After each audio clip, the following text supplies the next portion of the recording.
Hey everyone, Rob Bertholf here in the next module in the theological track on theism, the course Theism. And this we're going to be discussing really about looking at the history of different religions. And so we'll be looking at the founders as well as the foundations that religions were built on based on the different types of the monotheistic, henotheistic, polytheistic, pantheistic, etc. So we'll start with monotheism. And monotheism ultimately is a belief in the worship of only one God.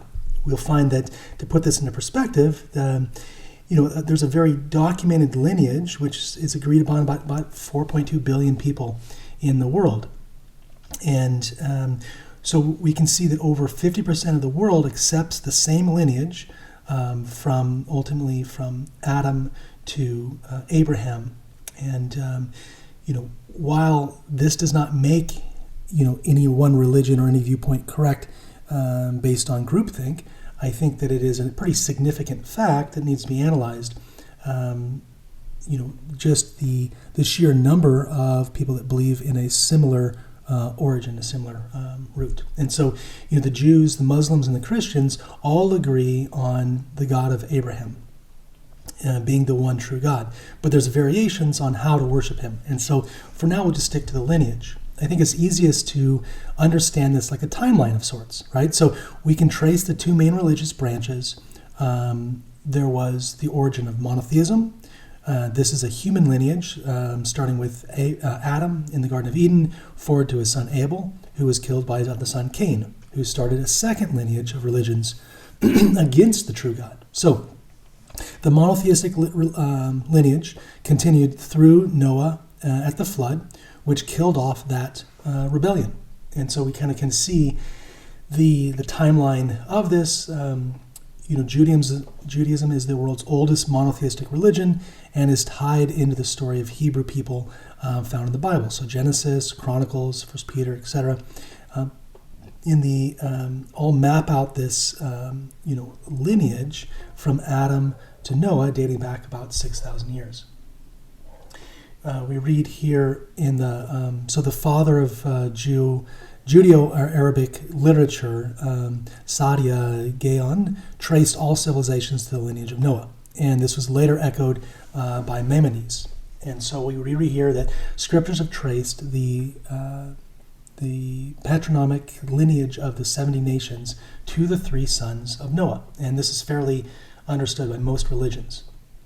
So after the flood, Noah and his three sons repopulated the earth. There was 8 people that came out of the ark, Noah's 3 sons, and Eber is an ancestor of the Hebrews, even though his descendants came from Abraham, the father of Israel. Also to note, interesting that there was a second rebellion against God through the son Ham. So interesting how there always seems to be a 1/3 rebellion out of Adam's. Adam had Seth, Cain, and Abel. Seth, Cain, and Abel, and Cain rebelled 1/3. Noah had Shem, Ham, and Japheth. Ham rebelled 1/3.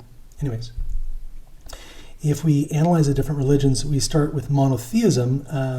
We can kind of start seeing this tracing. So again, all of the monotheistic religions came out of the son Seth, who then had Noah, who then had Shem. And so we see that Judaism from Abraham, Islam from Muhammad, and Christianity from Jesus all came from the same, all agree in the same lineage. The sons of Shem, I think, are interesting just as a way to start analyzing and looking at the really like the different the names and the dates, and we get these dates based on doing Bible lineage. The Bible is very clear on its lineage, and has provided a basis to actually do date time stamping on. So we see the Hebrews came out of Eber. We see Judaism came out of Abraham. Interestingly enough, a side note that Shem, Arphaxad, I can't say that, Selah, and Eber all lived over 400 years and even outlived Abraham as their great-great-great-grandson. So the lineage of Abraham to David starts with Abraham's son Isaac. And after the flood, again, when we look at that son that rebelled, Ham, he started to create ultimately a rebellion, and that moved through into Nimrod, who started to the pagan mythology. So we'll get into that in a different section, but I just kind of wanted to show the parallel. So the parallel being monotheism through Judaism at the same time of the rebellion creating mythology. So let's talk about Judaism. There's 5 books of the Christian Bible which the Christians use in our Bible as well. And that's those are the books that are written by Moses. So call those the Pentateuch. And the Bible of the Jews has kind of 3 parts. The Torah, also called the Pentateuch again, being the first 5 books written by Moses. The Nevi'im, which are the books of the prophets, split between the former and latter prophets. And the Ketuvim, which are the writings, and these are split between the Emet, or the Hebrew for truth, and the 5 megalith scrolls read during the feasts. And the Tanakh, or the T and K, comes from the Torah, Nevi'im, and Ketuvim. So the 12, essentially that's kind of how these, the word, the abbreviation Tanakh, kind of, or the alliteration, whatever that word would be, came from those 3 books. Now, it's important to note that some Jews don't believe in all 3 sets, but as a whole, those are the 3. So the question then becomes, is there any sign for Jesus that is given to the Jews? Like, should the Jews have expected Jesus to come? And I think what's really fascinating is just looking at the Torah. So we're not going to looking at, what we call the New Testament, not looking at the Bible, just looking at the manuscripts that are accepted in Judaism. There are countless references to who Jesus would be, where Jesus would be coming from, and what time period. And so I think it's fascinating that, we see that Jesus would be from the tribe of Judah. He would be a descendant of the king of David. He would be called a Nazarene, so he'd have to come from, this is like really specific. He has to come from, a Nazarene. He would be born in Bethlehem, right? And that's in Micah. And we see how the New Testament then verifies these Old Testament claims. And I think it's pretty significant, the fact that the Jews actually knew even the town that Jesus would be coming from.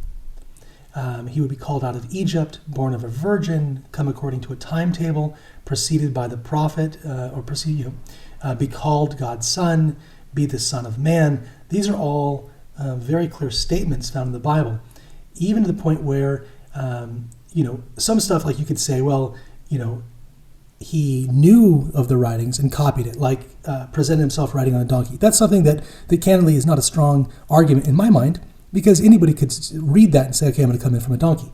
But the fact that he performed signs of healing and did life-affirming redemptive deeds, those are things that you can't just do as a way to manipulate a situation, right?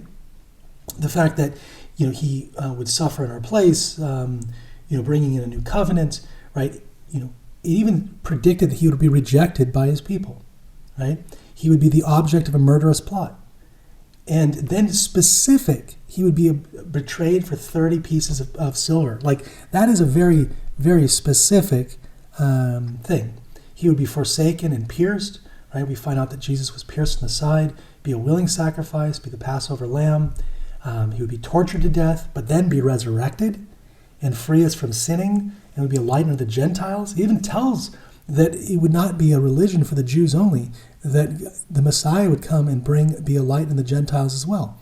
And so it's, for me, when I analyze all this, I just think, like, how could they have just not got the signs? Like, how could they have not seen how obvious it was who the Messiah would be? But if I'm being super honest, how many of these signs do we have in whatever walk of life that we are in that we just don't see, right? And I think this becomes, for me, a really a wake-up call to clean our lens, and a wake-up call to say, wow, what if, we have clues of who the second coming of the Messiah are going to be, and are we following that, or are we ignoring these and being blind to what the scriptures have to say? There's an interesting video, if you look up the Tree of Life Ministries Israel, where he actually this guy goes along the streets and asks people about Isaiah 53, right? And how it's interesting that because some parts of the Bible were so clear on who the Messiah would be, that they've actually forbidden those parts of the Bible to be read. And we've seen this time and time again throughout, even through the Dark Ages, how the Catholic Church wouldn't allow people to read the Bible for themselves. And it's just interesting how the tactics have changed. The tactics used to be don't allow people to read things, and now it's just like bombard them with so much other stuff and downplay the importance of religion. But here's what it reads, Isaiah 53. He is despised and rejected of men. And we read how he hid, as it were, our faces from them. He was despised, and we esteemed him not. He was wounded for our transgressions. He was bruised for our iniquities. We read how this was who the Messiah was going to be rejected, right? We further read how he would be the sacrificial lamb, and he would be killed for our sins, and having done no violence or any deceit. And this all perfectly describes Jesus, right? The Messiah would bear the sin of the world and would be the only way for us not to visit the penalty of death. The Messiah would, going forth from the commandments, restore the building of Jerusalem. Now this is in Daniel now, and this is mind blowing that we even knew the exact time period when Jesus would come, right?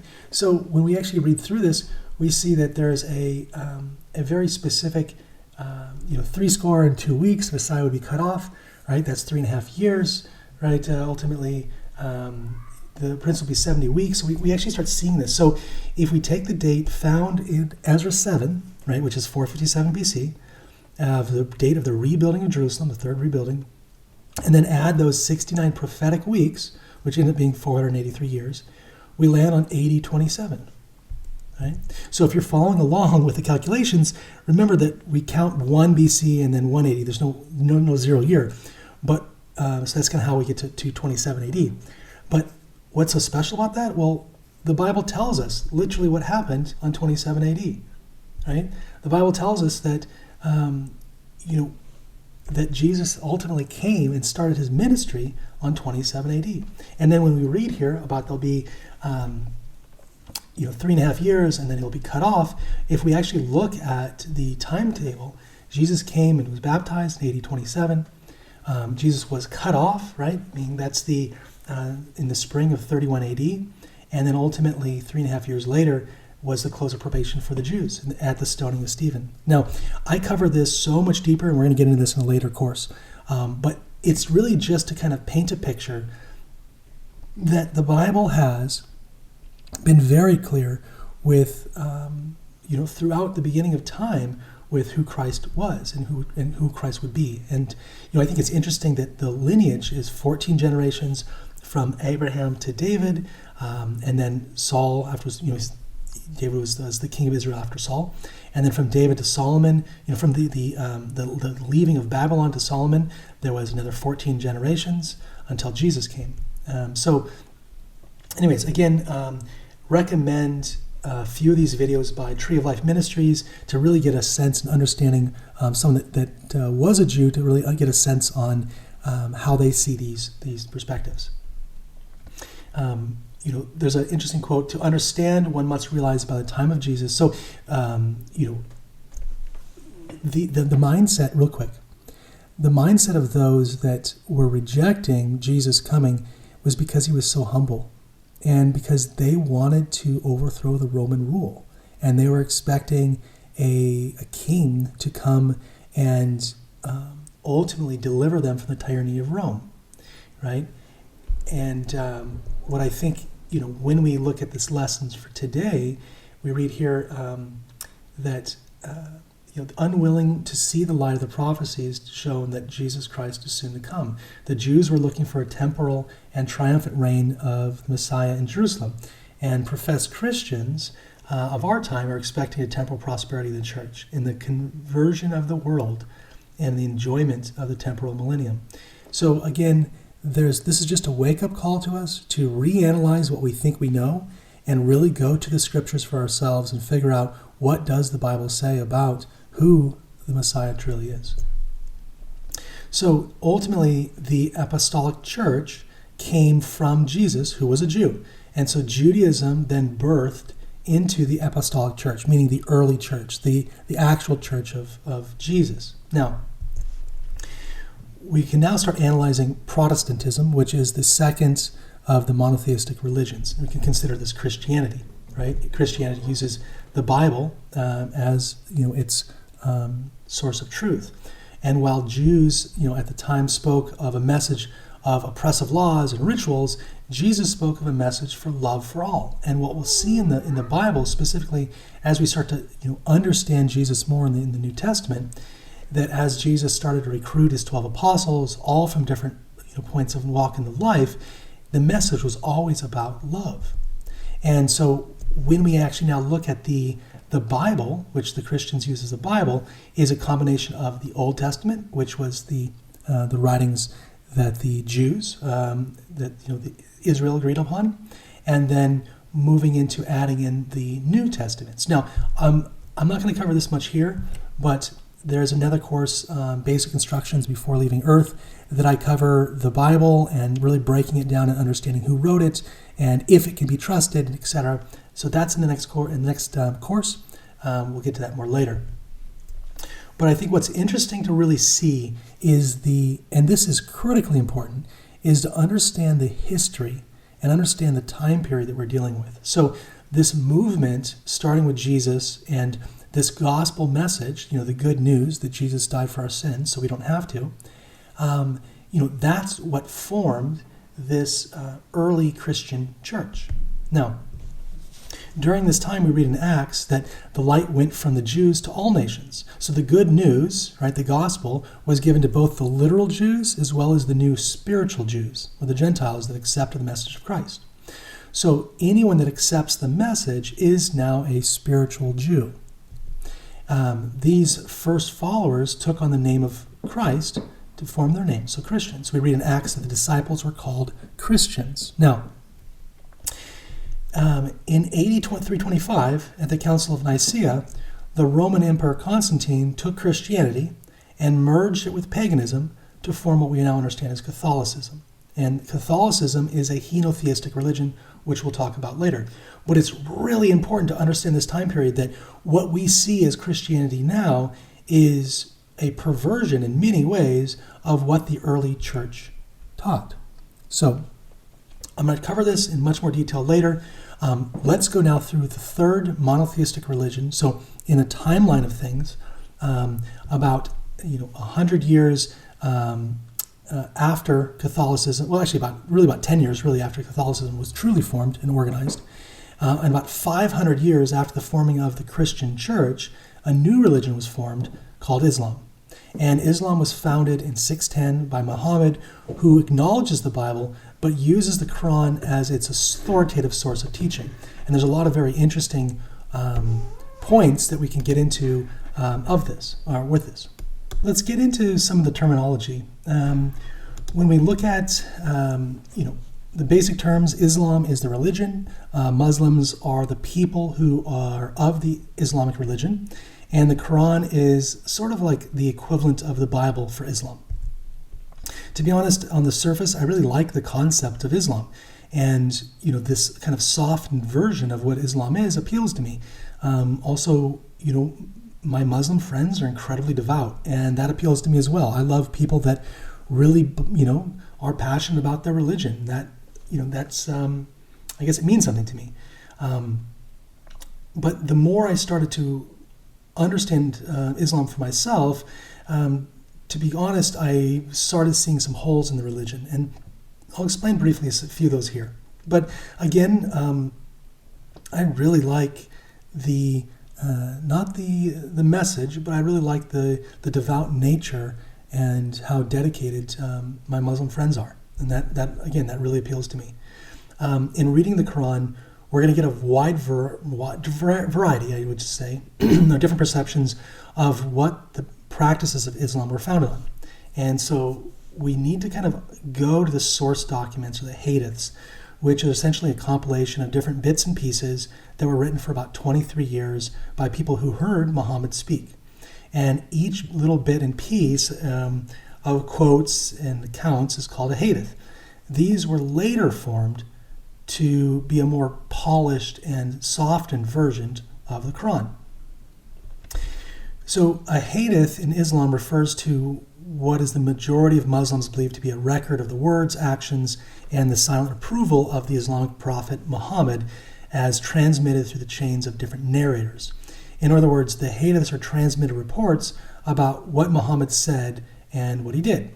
So hadiths have been called the backbone of Islamic civilization, and within that religion, the authority of a hadith as a source for religious law and moral guidance, ranks second to that of the Quran. Now, one of these hadiths is the Sahih al-Bukhari, which is one of the 6 major collections of the hadiths based on the teachings, sayings, traditions, and practices of Muhammad. Now, this is regarded as the most authentic and authoritative books in Sunni Islam. But again, it's very hard to, you can't just expect that all Muslims think the same thing. And so, when you realize that there's once, and I'm going to jump ahead here, but once Muhammad had passed away, there became a power struggle. Should it, go to his son? Should it go to his stepfather, his father-in-law? Ultimately, who takes the reins? And this is where we start seeing, some fractioning between, Shia and Sunni. And one group would then say, well, we don't believe in that translation. We don't believe in, those recounts. Anyway, so this just to say that when we are talking about the Sahih al-Bukhari, this is only from one perspective, and it doesn't necessarily mean that all Muslims believe that this is even truth. Okay, but this is a commonly accepted one. So Muhammad would speak, because Muhammad couldn't write; he was illiterate. He couldn't read or write. Muhammad would speak, and people like Muhammad al-Bukhari would then write these things down and compile them. In the case of al-Bukhari, he created the Sahih al-Bukhari. So the Sahih means it's translated to authentic or sound. Okay, and this is where we learn about the backstory of how Islam was founded. So approximately 610, Muhammad was about 40 years old, and he was spending some time secluded in a cave. Right, like we have man caves now. He was hiding from his wife. Okay, half joking. I don't know. So he's there, and then he says that an angel appeared to him and told him to read 3 times. And then he was really scared, and he went back to his wife, and he says he was hiding right under the cushions or whatever it is. He went back to his wife, Kaja, and his first of 11, I think it was, and her cousin, Waraka, who was a Christian convert, would study the Bible and was the one that gave Muhammad the idea that God was communicating to him. So from there, Muhammad claimed to be the final messenger of God. Now we can read through the whole text, but ultimately, this angel came and said, "Read." He says, "I don't know how to read." He says, "Read." He kept saying that, and then ultimately he ran away, and then thought, okay, if I ever get visited by this angel again, there's something here. And starting to kind of take this Judeo-Christian philosophies, because that's what Rawaka was. His wife's cousin was kind of feeding him. So this is why we see, Islam believing much of, Judeo-Christian beliefs and values, is because he was learning about Christianity as he's kind of almost forming his own religion. Now, there's different interesting coincidences. Set this timeline again. The New Testament was written before 100 AD. That was when John, the last of the disciples, had died. Was murdered. Well, John didn't, but the rest were. Okay, and the Quran was written about 500 years later. So Muhammad made the same claims as Jesus, but 500 years later. So that is typically called plagiarism. Muhammad says in Surah 57:3 that he is the first and the last. In Surah 22:56 and 57 that he would judge the world, and in Surah 22:7 that he would even raise the dead. These are all claims that Jesus made 500 years before, and it's just very interesting that these are the claims that Muhammad made. So the question is, do we serve the same God? And I recommend watching some videos by Dr. David Wood. He does not have a lot of love in his heart, it seems, but he has very strong cases. And he's done a lot of good research. In this video, God in Christianity and Islam points out some very interesting points that, the God of the Bible loves everybody. The God of Islam only loves the just. And so there's a lot of different, passages we find that, that Allah does not love unbelievers. Allah does not love the unjust. He doesn't love ungrateful sinners. He doesn't love those that exceed the limits.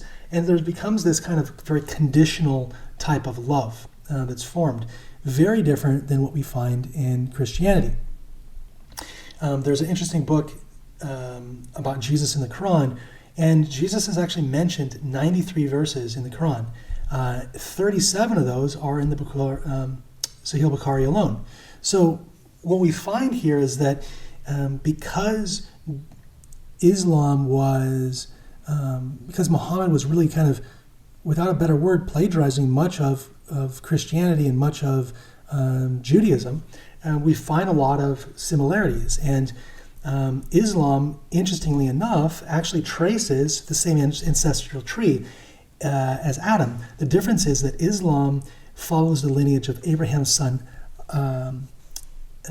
Ishmael, right? So Judaism follows the son of Abraham, Isaac, and Islam follows the son from Ishmael. So to understand who Ishmael was, we can go in the Bible, and there's actually a lot of different quotes in there talking about how that God's the covenant that God made with Abraham would be through his son Isaac, not through his son Ishmael. Ishmael was ultimately a disbelief in God, because Abraham was told that he would have a great nation, but his wife Sarah didn't have any kids, and she was like 80 years old or something, with no kids. And Ishmael was the product of Abraham having sex with, Sarah said, "Hey, have sex with my slave, this priestess, this Babylonian priestess," and he, so she was a slave girl, and ultimately, servant, whatever you want to call it, and Ishmael was formed. So there's a whole longer story. You can read that up in the Bible. The point is if we were to start really analyzing the Quran, we would find the statements that Muhammad revealed that the Torah was the gospel. Muhammad actually believed in the Bible and believed in the Torah. And so this should signify the belief in the Old and New Testament, including the divinity of Jesus, but it doesn't. So Muhammad says comments like we see in the Quran, Surah, verse 3, chapter 3, says that Muhammad revealed the Torah in the gospel, right? And that Muhammad said that you should follow what's written in the Torah and the gospel because it has light, right? But interestingly enough, Muhammad didn't really know what it said, because he would then make claims that go against it.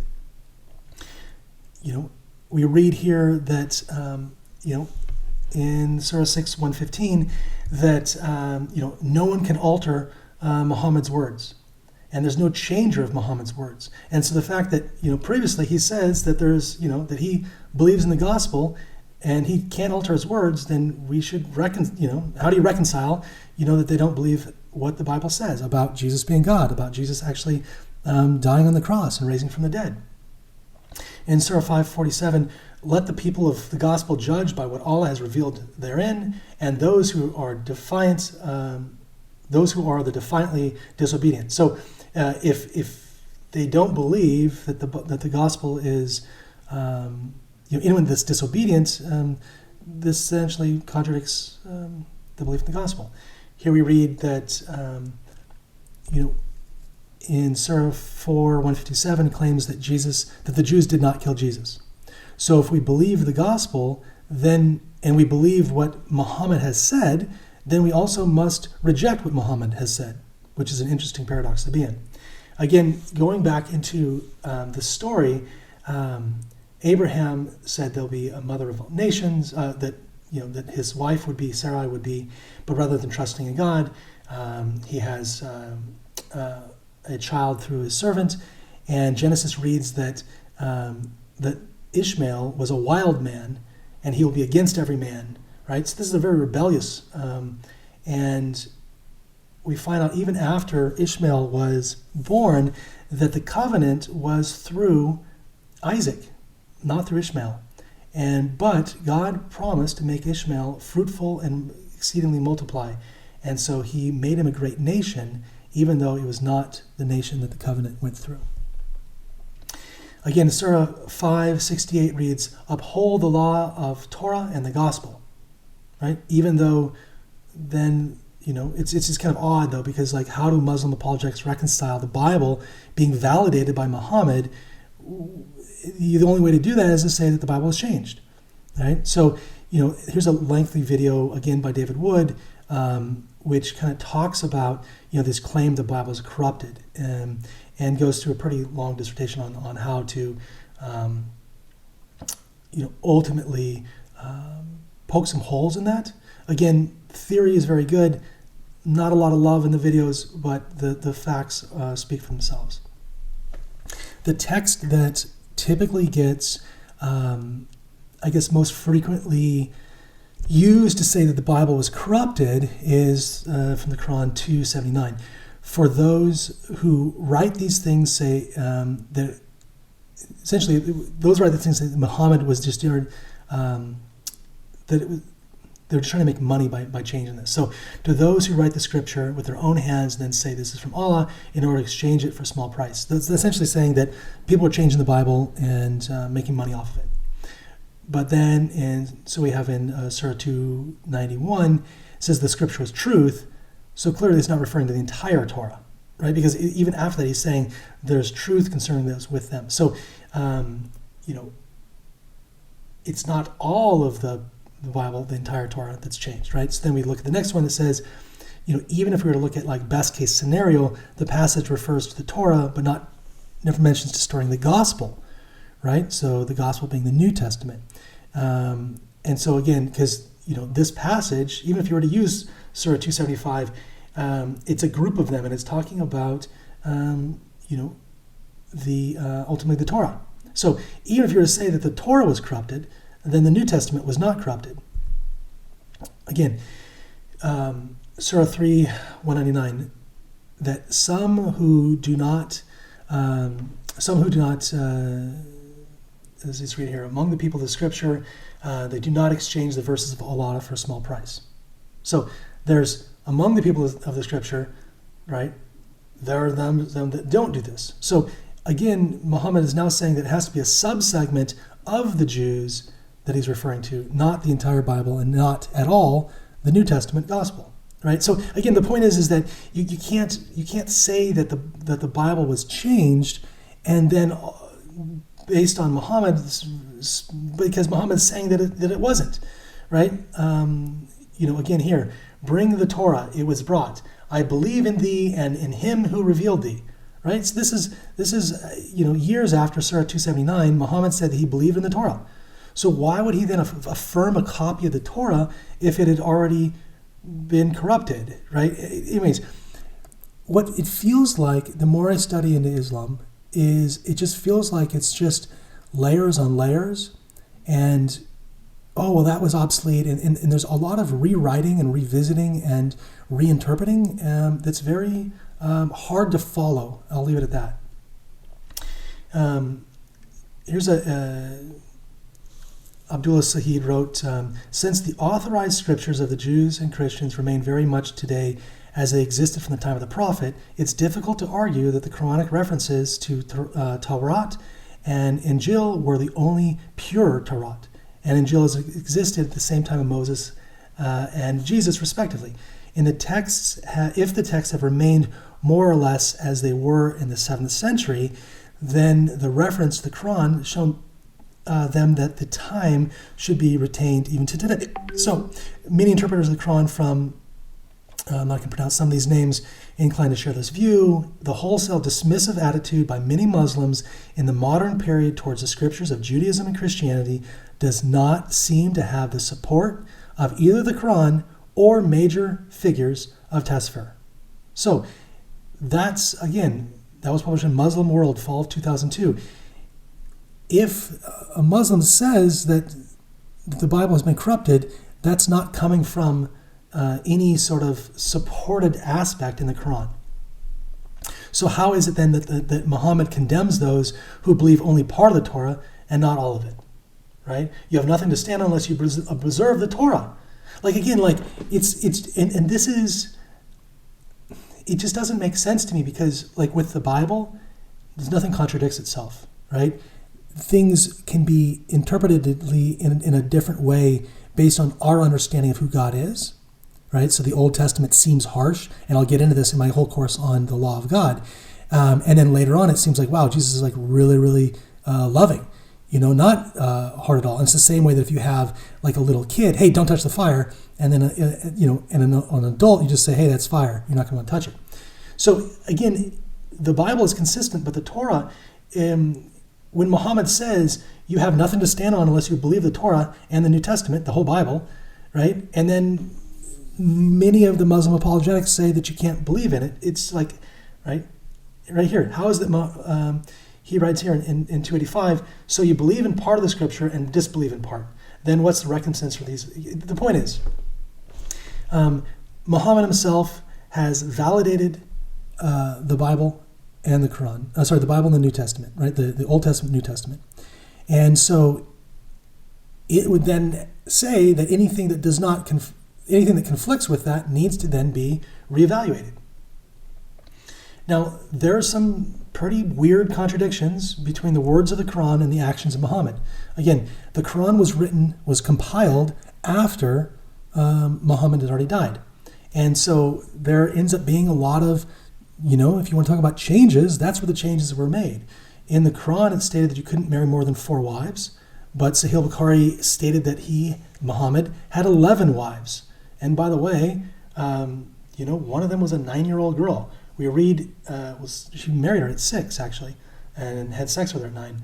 So we read in the Sahih Bukhari, the Prophet used to visit all of his wives in and around during the day and at night, and there were 11 in number.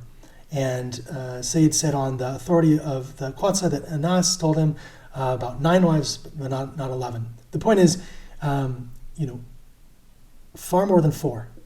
Also, Khadija died 3 years before the Prophet departed Medina, and he stayed there for only 2 years or so. Then he married Aisha when she was 6 years of age, and he consummated that marriage when she was 9. And there's a whole bunch of like really, weird stuff about, having how to deal with wives before they are the age of menstruation, like weird stuff, like giving rules about divorcing little girls after you have sex with them. This is literally the rules that we find in the surah. Now, Muslim apologetics can twist this and try and soften this, but ultimately it's pretty sick. Here's a video by David Wood again, does the Quran promote pedophilia? And he lays out a pretty interesting case. Now, we read how Muhammad also allowed his soldiers to lie and kill. And so some of the things that Muhammad said was, would you like that I kill him? And Muhammad said, yes. So allow me to say a false thing, to deceive. Now, in the Quran, it actually says that Muhammad was the greatest deceiver. Now, that's been softened into Muhammad as the greatest planner, but that's not the point here. The point is that he, right here in Sahih Bukhari, says that he authorizes someone to lie and to deceive. Also, Muhammad says a lot of really crazy claims, like the moon was split into 2 parts, things that are demonstrably that are not true. Also, there was another example of this boy. He says that you will live until the coming, the return, and that kid is long by dead. So another piece is that Muhammad was suicidal, and we read here in Sahih Bukhari that he would become depressed, and then he would want to go and kill himself, but then this angel would come to him, and one time the angel didn't come, and he figured out that it was because he saw there was a dog in his house. And so he ordered that everybody killed all of the dogs. Unless they guarded fences, fields, all the dogs were to be killed. Anyways, so let's just reset. There's just some weird stuff there, but let's get past that. What I think is the most telling is understanding history. So let's not get into the dogma. Let's understand the history. So there was a battle of Yamana, where there was 1,200 different Muslims were killed, and 360 of them were the memorizers of the Quran. So what we find is that it turns out that nobody was writing this stuff down. They're all just memorizing it and reciting it. And we find out that most of them died. So Abu Bakr, which was the father-in-law of Muhammad, sent like everybody into war at this, the Battle of Yamana, and then figured out, oh yeah, we just killed everybody that remember the Quran, right? So what did he do? He says, so we'll read here, Ibn al-Wadwad says, only the person who had any record of that verse had been killed in the battle, and the verse was consequently lost.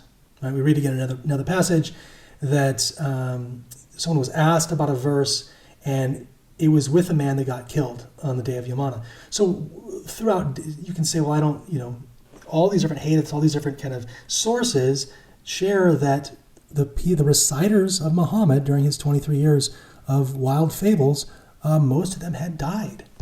And so in 632, when all these Muhammad's reciters had died, his followers argued over these different, ways of recalling what something said, whether it was about breastfeeding a man or whatever, right? And they said, okay, you know what? We need to compile what we know. So we read here in Sahih Bukhari that, so I started compiling the Quran and collecting it from leaflets from all over. So they essentially going around and finding everybody that had written anything down and anyone that had memorized things, and to get it all written down, and then added it to the rest of the surah. And the manuscripts of the Quran remained with Abu Bakr until Allah took it unto him. Now, what's interesting, though, is that it's not just as simple as that. It wasn't as simple as, like the New Testament was compiled. This was a bunch of they were just trying to remember stuff, writing stuff down, put it all together. But a lot of the things ultimately conflicted with each other, right? So we read here, again, most of the Quran had been lost. Ubay was the best of us in recitation, yet we leave some of what he recites. And we'll just substitute something better or similar. So there wasn't any real, it wasn't treated as if, this is the holy word inspired of God. It was kind of we'll just make something up that's better or similar to it. And it felt like, to me, as I started researching Islam, actually seriously wanting to maybe be a part of Islam, it's just it's based on a bunch of people kind of just hobbling stuff together. And that to me made no sense. Again, we read all of the lost verses, whatever communications we abrogate or cause to be forgotten. We bring into one better or like it. Do you not know that Allah has power to do these things? So their argument is that if we forget something, it's because Allah wants us to forget it. And we just, make something up that's better or similar. And ultimately, what happened was that Ubay, we find out that ultimately all of the texts were compiled together. And then everything was kind of okay, we're going to pick this, we're going to pick this, we're going to pick this, and then everything else was burned. Again, this is in their own Sahih Bukhari, 661, 510, and ordered, Uthman ordered that all the other Quranic materials, whether written in fragmentary manuscripts or whole copies, be burned. So what they did was they kind of just hey, none of this actually makes sense. Nothing is, everything is conflicting with each other. So let's just make one copy and burn everything else. And that way that way the Quran is in perfect alignment with itself and it never contradicts itself because we burned everything that would contradict itself. I don't know how else you would read this. And again, this isn't me trying to go on a rant against Islam. Again, I think that most of my Muslim friends are far better Christians than my Christian friends in many instances. But what I'm getting at here is that the foundation of Islam is really fragile, to say the least. Muhammad once told his followers, here we read here that they didn't even understand how many chapters they had, by the way, right? So Ibn Masud, which was first on Muhammad's list, held the Quran should have only 111 chapters, and today it has 114. And that the chapters 1, 13, and 14 should have been excluded in the Quran. And because of this, along hundreds of other textual differences, Ibn Masud went as far as to call the final edition of the Quran a deception, right? So this is not just like, this is some people that are, ultimately, believing in Muhammad, calling the Quran a deception. Essentially, if it aligned, incorporate it. If it doesn't align, then destroy it. And again, this is not a very transparent way of maintaining a source of, like a religious artifact.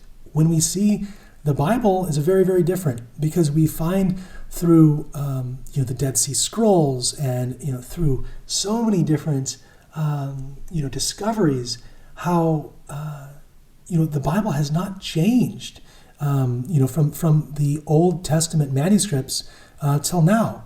Now, there are some interesting changes that were made to the New Testament, which we'll talk about in the next course on Basic Instruction Before Leaving Earth, where we actually really get into understanding how those changes were made by the 50 Bibles of Constantine, etc. But even throughout that, there was always been the Textus Receptus. There's always been one form that has never been changed and that we can prove. So ultimately, I just think it's interesting.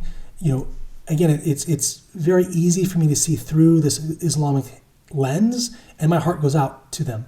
Right? Historically, again, I have been displaced, and much of what historically they've been displaced, and much of what they know is a cruel world. Their children were raised in strict orphanages when they were sent off to fight to preserve their life. Like, what America has done to that region has been horrendous. Many are blanketed with the label terrorist by attempting to defend their homes. Many are radicalized due to this constant oppression, whether it's from Israel or whether it's from the United States, surrounding areas. Their families are being blown up and by cowardice drone strikes by the United States, or forced to live without the comfort of their wives and families in a constant war zone. It's like, this is my opinion of what a monotheistic religion looks like. Without essentially without love, without seeing hope, and so ultimately my heart melts for for my Muslim friends, because of what they've gone through. And if I have to side with Israel or Palestine, I'm sorry. I'm like, a lot of what I look at says that the occupation of Palestine, and look, I'm just saying it is what it is. Okay, like I feel like there is such injustice happening in that part of the world, but and as much as I actually really wanted to find truth in the Quran, like, I'm sorry, but it just doesn't check out for me. And we read things like, if somebody discards his religion, kill him. And then in the Quran it says there's no compulsion of religion. Like, how do you go through that softening? And if you, I guess that the other aspect of this, it feels like, if you really want to believe in what the Quran says, like, that's a scary world to live. Not the Quran, really what Muhammad said. It's a scary world to live in. And so, it's just like, there just seems to be so much. It's so hard for me, again, to extract what I think is false teachings of Muhammad and the dedication of my Muslim friends. Anyways, I'm on such tangents at this point, but I'll try and stick to the script. Ultimately, we find that Abu Bakr came towards me and I struck me violently with his fist. I remained motionless if I was dead. So we're hearing about how this brutalization of women, and then over in the Quran it's like, if they persist, discipline them gently. Again, like, I don't understand how you can soften it to that degree. And again, odd statements. If this young boy lives, he'll grow to see the hour of coming, and that was 600, AD. Anyway, there's a few other pieces.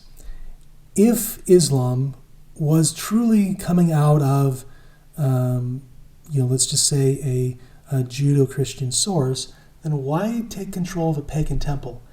And, when we actually start to research more around the mosque and, why would they then turn their back to Jerusalem, right? And I get more into this in Cults and Brands, but what I think is important is, more important than just kind of picking apart a fragile religion, is understanding the Muslims who are devout and amazing people. One example of this, I really enjoy the testimony of Nabil Qureshi. His book, Seeking Allah, Finding Jesus, I think is a beautiful story. I think the testimony of Nabil is encouraging. He was a Muslim that found Jesus. I believe that this is where the love is, and I recommend watching this video. Ultimately, from that, from his testimony, he shared things like, don't be afraid to befriend Muslims and seek out genuine relationships. Don't be afraid to share your faith. And he says that Muslims actually expect you to share what you're passionate about, right? Muslim culture is built on hospitality. So if you invite them for dinner, they may say, no at first, but that's cultural, and expect to insist a few times for them to accept. That's what his advice was as a Muslim, previously as a Muslim. Another book that has strong arguments against Islam is Answering Islam. Again, there's a lot of resources out there. I think for me, the takeaway is, if we demonize people, then we are no better than anyone, no better than the hate that we oppress. Or it's just this kind of concept ultimately of thinking through ways that we can show kindness to people that are not just of Islamic faith, but of all faiths, and realizing that many people are in a religion unbeknowing. And again, candidly, many people are Christians without understanding what Christianity means. And I'll tackle that in another course. I guess the bottom line is, just to wrap up Islam, is it doesn't make a lot of sense to me. And it seems that it requires a lot of interpretation. And it seems like most of the, whether it's, well, I won't go into some of the names, but ultimately it seems like many of the prominent Islamic teachers right now are reinterpreting the Quran, and the Quran is even a softening of what Muhammad originally said. And so it just seems like if that's what if your belief structures are really based on Muhammad's writings, well, then you should actually go to the Bible, because Muhammad says that the Bible is this, he verifies the Bible. So anyways, I don't know. I don't know even where I can just take this, other than we all need to have love. So let's move on. The next religion is Baha'i. And so Baha'i is the other kind of monotheistic religion. It uses the Kitab Adquis, I butchered that, as its source. So ultimately, why I don't normally include religions in the last 200 years is because it feels like it is hard to imagine how a religion could have formed in the last 200 years out of nowhere. But for this one, I brought it in because it's actually just a melting pot of every religion. And this essentially, it contradicts itself so badly that I almost don't want to recover it, but it also speaks to that idea. At the surface level, it's a very appealing concept because, it essentially creates a compromise between all the different religions and tries to find a common ground. But with this, you then form a new religion with a blended faith. And again, this goes back to the syncretism, right? This goes back to this idea of subjective stew and the danger of that, right? And so, there's some, I think, fair criticism of the Baha'i faith that it's one relative new teaching, and it's essentially just all the, it's teaching is kind of all the different religions and unity of all people, right? But it doesn't fully prevent unity. We can't ignore the fact that Baha'i teachings assert that men and women are spiritually equal, but then the religion, right, the governing institution is male only. And there's other contradictions, but let's just focus on the biggest issue again, and that's the syncretism, right? That's that idea of combining different religious beliefs together. This is what we saw under Constantine with the merging of papal Roman Christianity, pagan Rome and Christianity to form papal Rome, right? And Baha'i is literally a textbook form that's that melting pot. So it sounds great, but the problem is that the viewpoints contradict each other. So how can you both be a theist and a deist? How can you both be a monotheist and a polytheist, right? That's the problem. And I'll let Francis Beckworth sum it up so we can move on.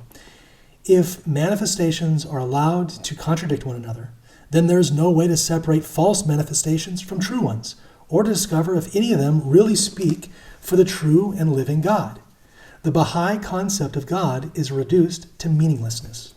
Anyway, so I'll let that speak to itself and move on. Ultimately, we can start moving into the next group. And the next group is henotheism. Now, this is any religion that we talked about earlier in a previous course. It's any religion that identifies more than just a single God and includes demigods or sub-deities. Now, the first one of this is Catholicism.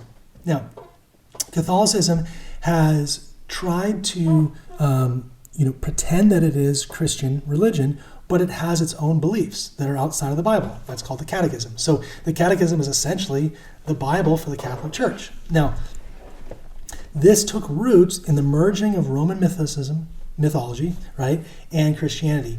And this was ultimately, when we go into, and I'm going to cover this in a different course, where I deep dive into the Protestant Reformation, but when we really look at the origin of this, early Christianity, this is 310 to 100 AD, was thriving up until the Diocletian persecution in 303 to 313, where Emperor Diocletian was doing a 10-year purge, where it got worse and worse. They were killing Christians, putting Christians in Colosseums, feeding them to lions, killing Christians for sport, literally. And they Constantine realized that every time one Christian would die, another Christian would pop up, or two Christians would pop up, and had the realization that they needed to just merge and essentially dilute Christianity because they can't eradicate it. So when we started seeing that, we realized that merging, it was done by Constantine, and this is a historical fact in the 300s, right? 321, 325, and all throughout, ultimately until 538, when the Catholic Church was formed as a legal entity, almost a corporate entity, with a consolidation of bookkeeping and stuff like this. Now, it's interesting that that the Catholic Church in the New American Catholic Bible, and this is the 1974-1975 edition, literally says that the reading of the King James Version of the Bible was outlawed. Okay? And so it's just interesting that any non-Catholic edition or translation of the Holy Bible, for example, this is what it says, the King James Version, or any book advocating defending heresy. So what they did was they said, we are now going to take and say, the true version of the Bible, don't look at it anymore.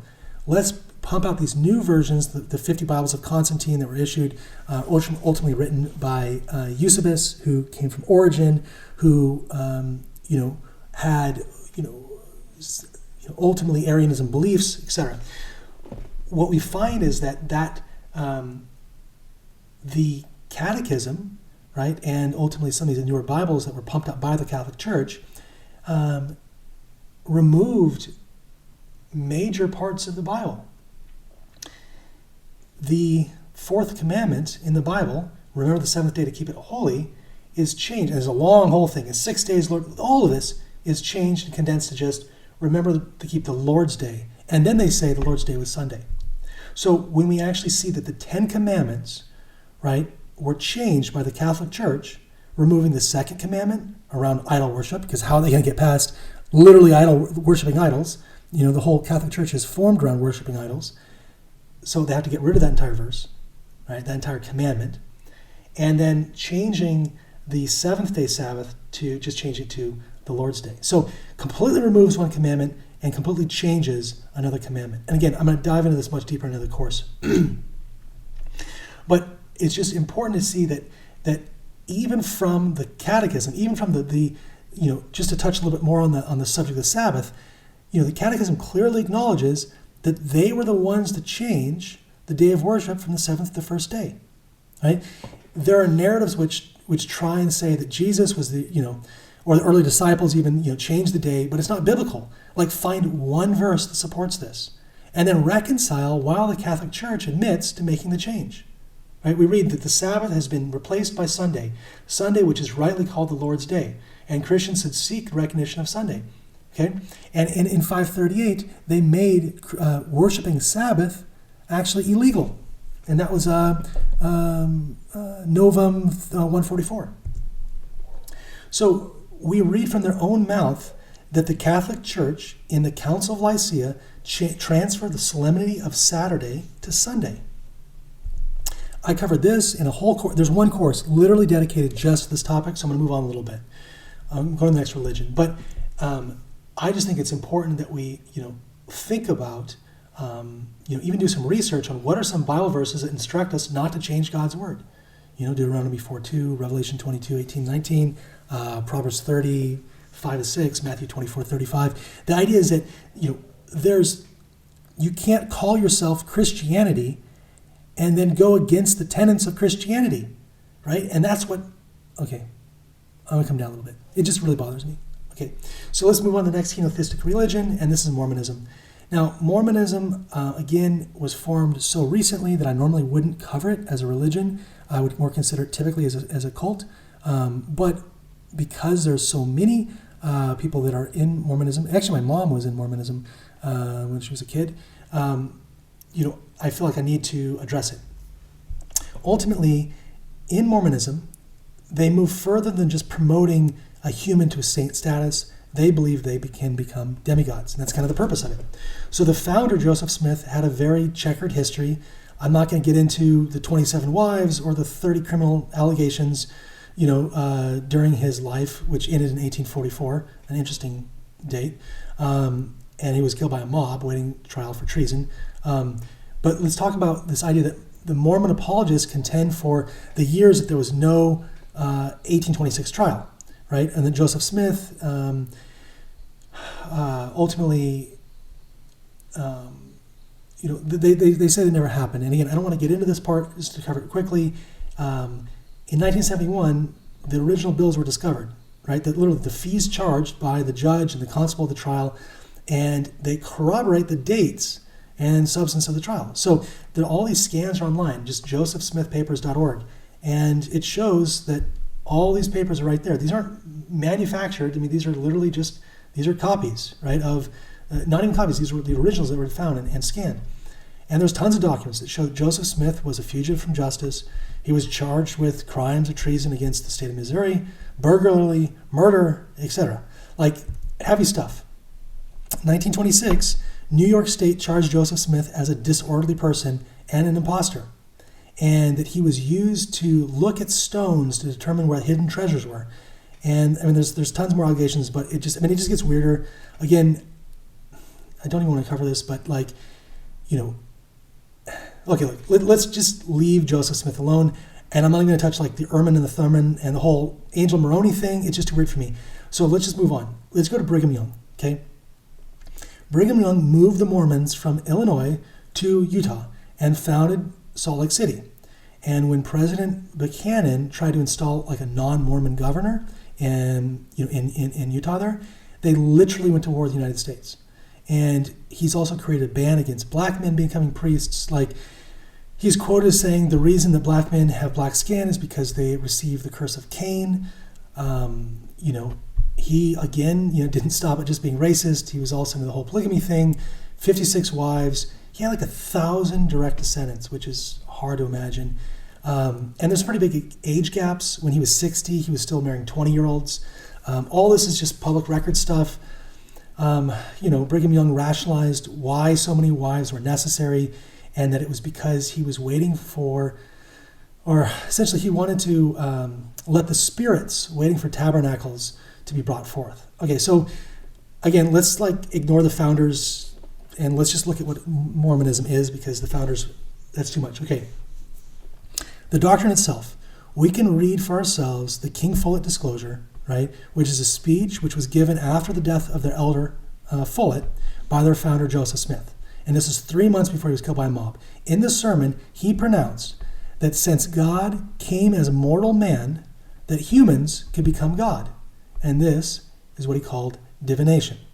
Okay, so LDS Church president, the current president, Lorenzo Snow, or maybe not president, I'm not sure if he's current now actually, he summarized a portion of this doctrine, and he writes, "As man now is, God once was. As God now is, man may become." So just to recap, their goal is to become God. And I don't know, I think that says it all. All right, explain the difference between wanting to be like God in character and wanting to be God. I think there's a very big difference. Okay, that wraps up henotheism. Now, bear with me, I know we're on a roll here. Let's get into polytheism. Okay, polytheism is the belief or worship in more than one God. Examples of this include Hinduism, right? Their version of the Bible being the Vedas, which dates to around about 1500 BC. In Hinduism, there's a lot of diversity between philosophies, many myths and rituals and philosophies around ultimately, different ideas, right, of metaphysics and mythology, and combining yoga and Vedic principles and agamic rituals, etc.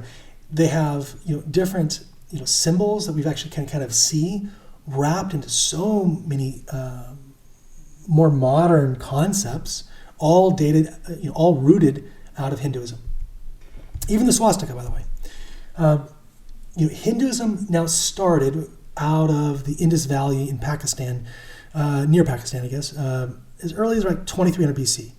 And it was a fusion of different pagan beliefs, including sacrifices and chanting. Okay, we're now going to read later about the more of the history of this, but let's just kind of cover the supreme being within Vaishnavism is Vishnu, and Vishnu has 10 different incarnations. There's some names that I'm going to come back to later, Rama, etc. We're going to come back to this. But here we see the 10 major incarnations of Vishnu, notably Krishna, Rama, Matsya, and Buddha. Okay, pretty interesting. Hinduism has a triple deity. Okay, so Hinduism has this supreme deity containing Brahma, the creator, Vishnu, the preserver, and Shiva, the destroyer. So it's this three-headed single body. It's a triple deity of the supreme deity, right? It's this theme kind of comes up again in paganism of the the man, female, child trinity, which the Catholic Church has kind of brought into Christianity. There is a Godhead of three people. Three personages in Christianity, but theirs is a much different incarnation of this. So this other incarnation of Vishnu is Matsya, and this is the fish avatar. Why I think this is interesting is, and again, exploring religions and understanding them through a historical lens, the myths that were taught and the storytelling. We find out that the Great Flood, right? Ultimately, Matsya is told of the date of the Great Flood, and he builds a ship to protect them. It's interesting how Hinduism has a flood story where their ancestor king, Matsya, builds a boat and saves man from the flood. And again, if we were to look at this now from a monotheistic lens and see that the first book of the Bible, right in chapter 6, specifically speaks to the same exact narrative. God said to Noah, make an ark. There'll be a flood to cover the whole earth, and Noah should go in the ark and his sons be saved. So we read further that the sons, right, that Noah's sons were Ham, Shem, and Japheth. And ultimately, we read in Genesis 9:20 the story how Ham was cursed after disrespecting his father. We read how Noah, speaking from divine inspiration, foretold the story that the three great races would be spring from the three fathers of mankind. So the lineage of Ham was Cush, who had Seba, and Rama, who had Sheba and Dedan. Cush also had a son named Nimrod. We're going to cover that later. But let's just look at this lineage of Noah through the rebellious Ham. So Cush, Seba, Rama. Okay? And now let's go back with the lens of Hinduism. The names are very similar to the characters we see in Hinduism. We've already linked Noah to Matsya, right? Noah being the guy who was told the date that the flood would come and to build an ark. Matsya told the date the flood would come and built a boat to save everybody. Ham, right, is Brahman, right? Brahma. Cush is Cush. Seba, Shiva. Rama. Like the names are just, it's kind of right there in front of us, right? And so we find out that so much of Hinduism is based on elder worship. And though, Matsya was recognized for saving them all from the flood, Brahma, Ham, even though he rebelled, he was the father, the grandfather, the great-great-grandfather, right, of this huge tribe of people that ultimately formed the pagan religions. So we can trace all of Hinduism up through Rama, Seba, Cush, and Ham. And ultimately the flood mentioned in the Bible, it all makes this question, it makes one question if a religion, if this is a religion they would want to worship based on, the origins, right? And, it's kind of, some would say this is like just looking for patterns that don't exist, but then why does every ancient civilization have a flood story? And I go into this in a whole course on pattern matching existence, talking about that. Okay.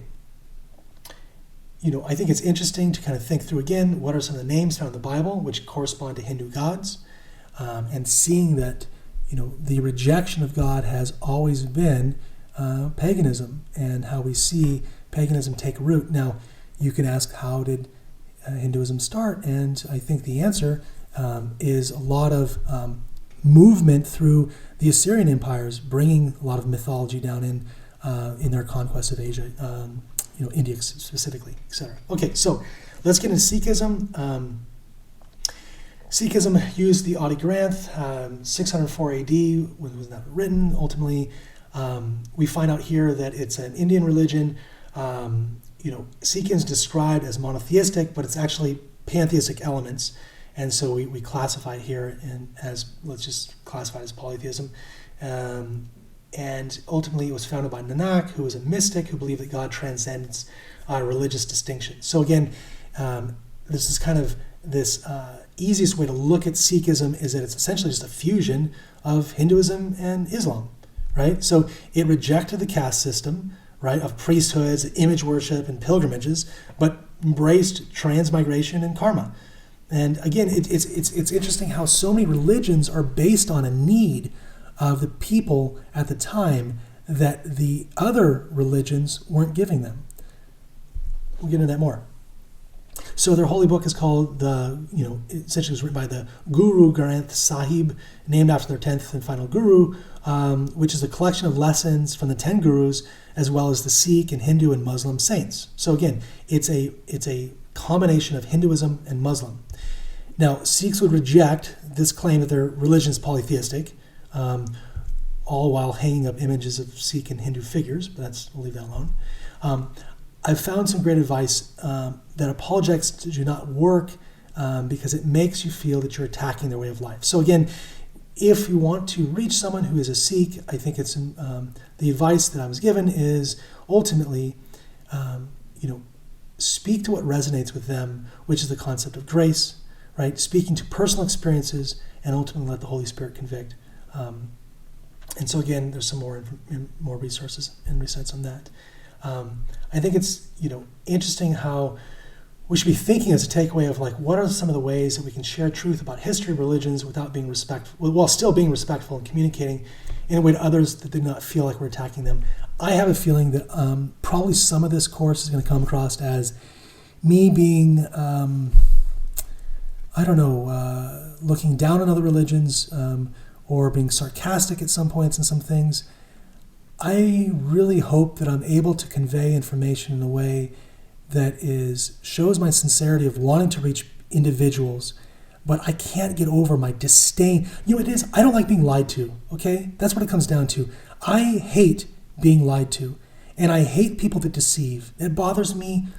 It bothers me more than I can tell you. And so when I see religions branded as something else, it cuts me to the quick, and I just want to scream, these are liars. And I'm not talking specifically Sikhism, I'm talking about the whole thing. I'm talking about Christianity as well. It drives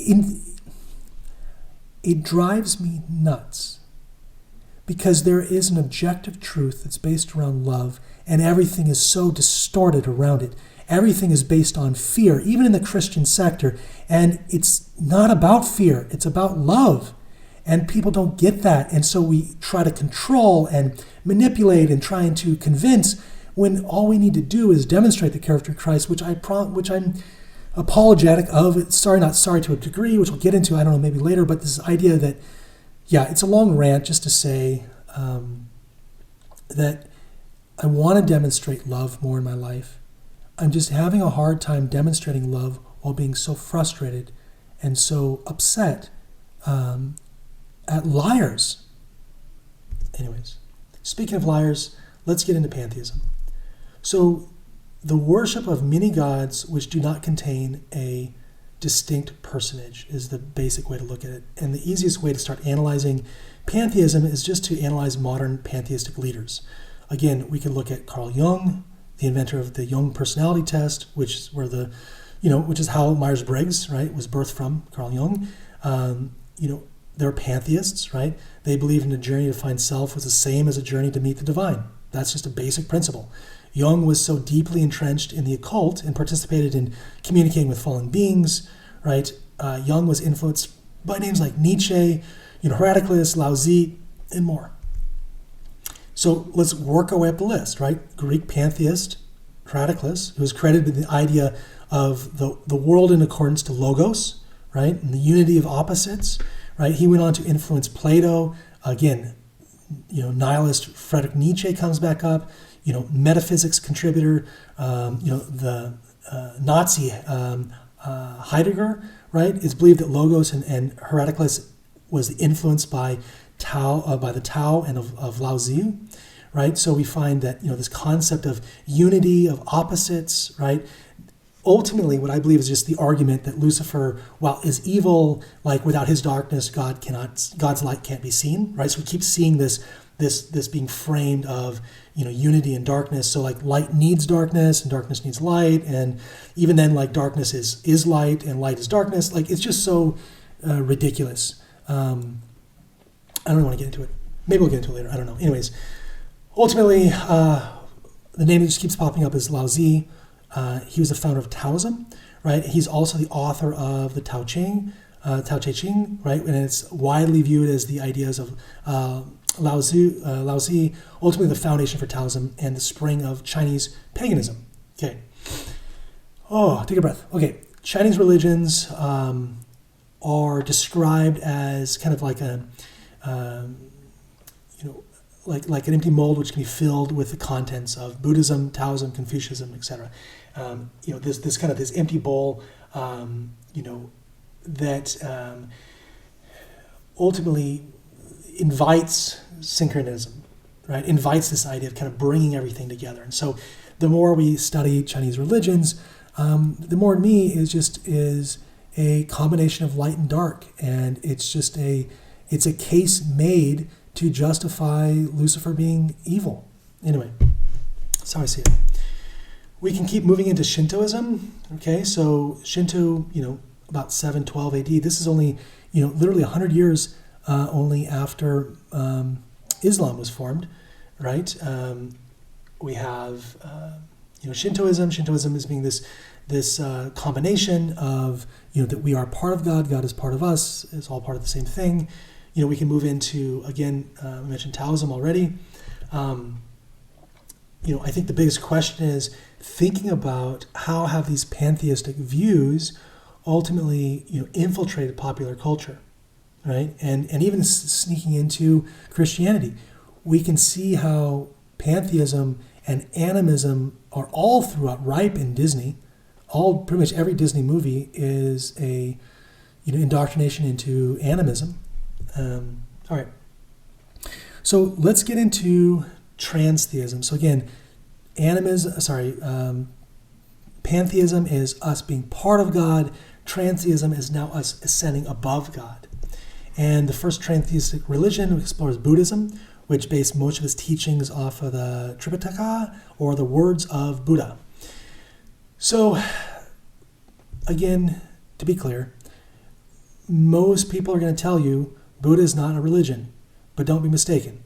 If Buddhism does not recognize the supreme deity in its own its own traditional form, it's theistic. I mean, like you also, there are people that actually worship Buddha. You can't say that Buddhism is not also a religion, in addition to spiritual teachings.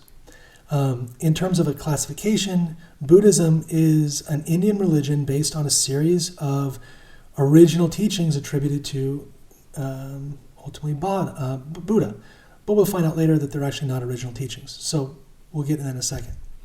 According to the legend, Siddhartha Gautama, who we call Buddha, was a Hindu prince who was sheltered, and his father feared that he would become a spiritual leader, so he protected him from seeing or experiencing anything unpleasant or upsetting for the first 29 years of his life.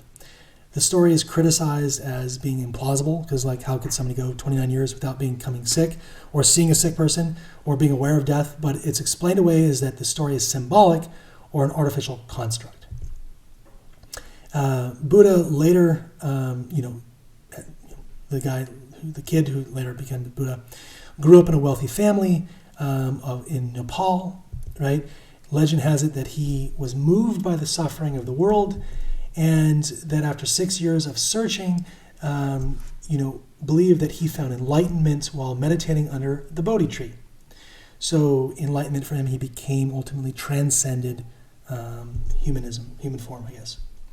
Legend has it that Buddha then spent the rest of his life teaching others about how to achieve a spiritual state. If we look into, this is from Buddhism.org, okay?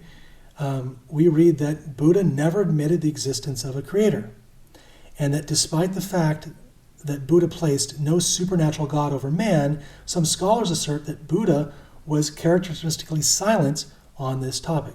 Now, why is this important? Why does this matter? It's interesting because, Buddha had a very specific viewpoint on God. And that viewpoint is often not attributed to him now. Same way that I called out, the softening of Islam, I call it the softening of Buddhism. What we read here is, whatever happiness or pain or neutral feeling this person experiences is due to the creation of a supreme deity. So pain is due to the creation of a supreme deity. The understanding of this view is that we are that we are willed to, ultimately that we are willed to be by a creator, right? So our destinies rest entirely in his hands. Our fate is preordained by him. The supposed free will granted by his creation is obviously then false. So you can take this in two ways. One is you can say whatever kills you doesn't make you, whatever doesn't kill you makes you God, right? The other way to look at this is that, we are willed by a creator. That way our destinies rest entirely in our hands, and, that free will ultimately does not exist. Those are two viewpoints that I personally reject. Criticizing this kind of fatalistic view, Buddha says, here's what Buddha, essentially, because there's an evil God, men become murderers, right? So owing to a supreme deity, men will become murderers. Okay? And again, this is Buddha's teachings. And so Buddha's now saying, that man's darkness is owed to a supreme deity. And then he writes on that, that he was, that man was created by a wicked God, right? In the Bharata Chakata, I butchered that, the Bodhisattva questioned the supposed divine justice of the Creator as follows: I will count you, Brahma, the unjust among, who made a world in which no shelter wrong. So Buddha then goes on to mocking the Brahma, right, and even questioning his divinity, which is fine by me. And we read here, that he said, he asked Mahama Brahma, and where are my friend of the four elements? And Brahma replied, essentially like, I am the great Brahma. And then he asked him again, right? Buddha's mocking him, and historical Buddha made it clear that the path to enlightenment does not depend on a god or gods. Although there is acknowledgement of multiple gods in the oldest of the Buddhist scriptures, there's no reference to Mahabrahma, who considered himself to be all-powerful. There is a reference, I should say, to Mahabrahma, who considered himself to be an all-powerful, all-creator God. But the only reference is to be critiquing him as having wrongly perceived his plane of existence as the highest. Okay, so Buddha is saying that, God, who he identifies as, the Hindu Mahabrahma, that God doesn't even realize that God is just actually, not even on another level like Buddha is. That Buddha is on another plane above God, and that Mahabrahma doesn't even know that Buddha is superior to him. Okay? This is the concept of enlightenment. If the pleasure and pain that beings feel are caused by the creative act of a supreme God, the Niganthas surely must have been created by an evil supreme God, and now they feel such terrible pain. Right? This is a different quote here. This is, if there exists some Lord all-powerful to fulfill in every creature bliss or woe, in action or good or ill, the Lord is stained with sin. So this is this pretty dark view of who God is.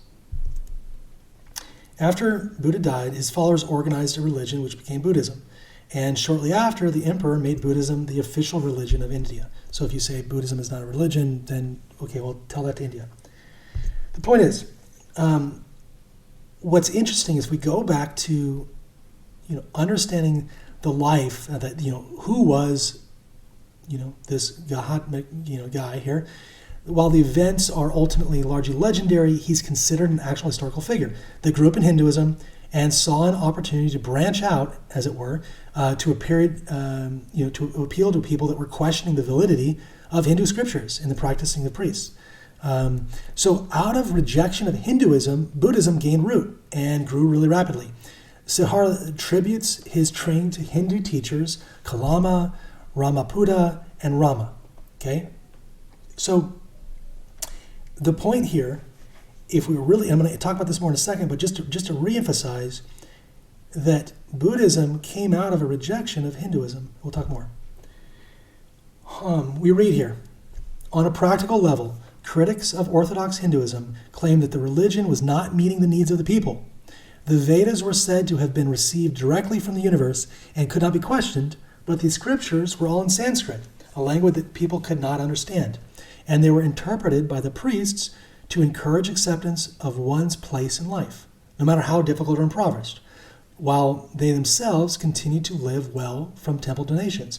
So Hinduism literally was a way to help regulate, help control, help enforce the caste system. And Hinduism was given to people and saying, hey, just accept your place in life, accept that you're poor, right? And there's some interesting metaphors in the current politics, but that's not going to get into that. But ultimately, people saw through that, and people said, this is not for me. And so Buddhism, on the other hand, allowed you to be God, allowed you to be above the gods, right? So if you have to choose, accept your place and be poor and always be poor, or, be God, we see that it caught on like wildfire. And ultimately, over the next few centuries, Buddhism began to spread beyond India, right? Buddhism came in 3 waves. Started with the Theravada, then the Mahayana, and then later the Vajrayana. And these different waves kind of brought a little bit different theologies, but ultimately the same concept. And that concept is enlightenment. That concept is becoming, transcending God. In short, Buddhism is, the short of Buddhism is that the suffering is caused by ignorance, and the only way to change your mindset and actions, right? So the goal is to reach enlightenment. Now, what I think is interesting is let's point out the fact that Buddha has a halo behind his head. So all these statues of Buddha has a halo. And you think, okay, well, that's just, it's just artsy. No, it's deliberate. We see the same halo behind the Hindu god Krishna. And we see the same halo behind the Egyptian god Horus.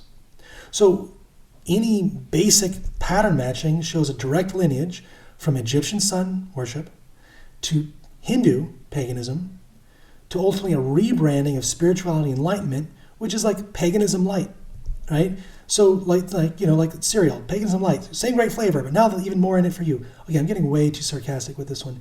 The point is simply this. There's an article. Well, I'll get to this in a second, but it's a lineage of paganism, and while this article here calling for a pure Buddhism, the commentary is interesting, right? This author in this article describes the unthreatening nature of Buddhism and of why it is so attractive to those who think Christianity is too restrictive. They imagine that Buddhism demands nothing of them, and the article then goes on to say that there's a bunch of snake oil salesmen that are spreading Buddhism in the West. Anyways, if we go back to Genesis 3:5, where Satan was able to capture Eve's attention by telling her that she could reach enlightenment. That's literally what he said to her, that her eyes will be open and she will be as gods, knowing good and evil. So Buddha, this idea of transcendentalism is ultimately a rehashing of the original sin in Christianity. And the craziest part is that Buddha is not even original.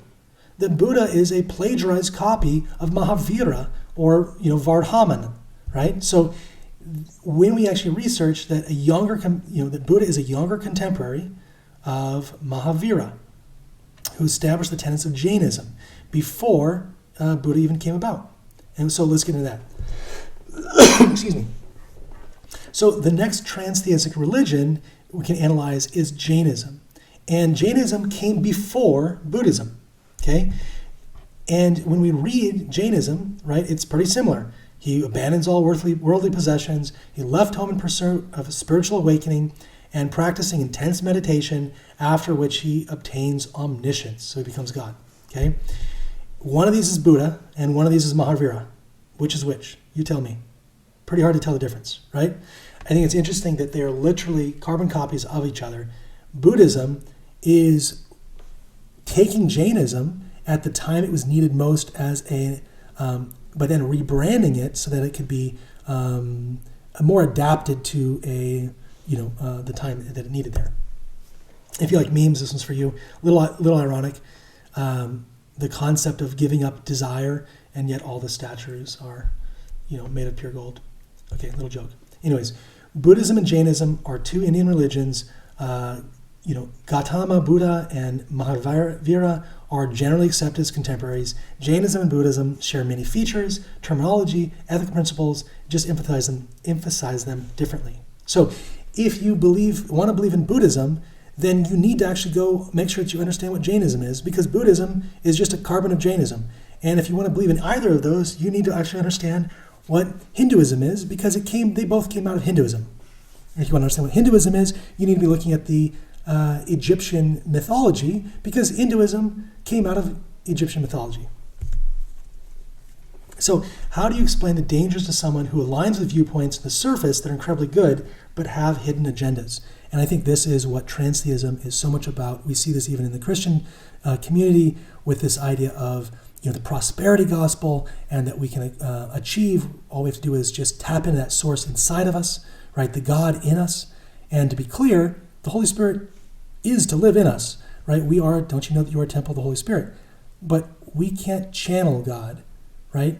We are to be channeled by God, right? We can't, there's nothing of our power. We're just there to be vessels for God, not in the sense that we can harness God and use him to our will. Okay, let's do the last one here, atheism. Well, I guess we could get into agnosticism, but anyways. Religions which include atheistic viewpoints include Confucianism and the cult of scientific theory, which extends past science, and we'll talk about this in a little bit here. If we were to analyze the origins of atheism, we find it is essentially a rejection of the existence of God, which took a foothold during the French Revolution, 1798, 89, 98, 89, yeah. Notable figures include Friedrich Nietzsche and Karl Marx.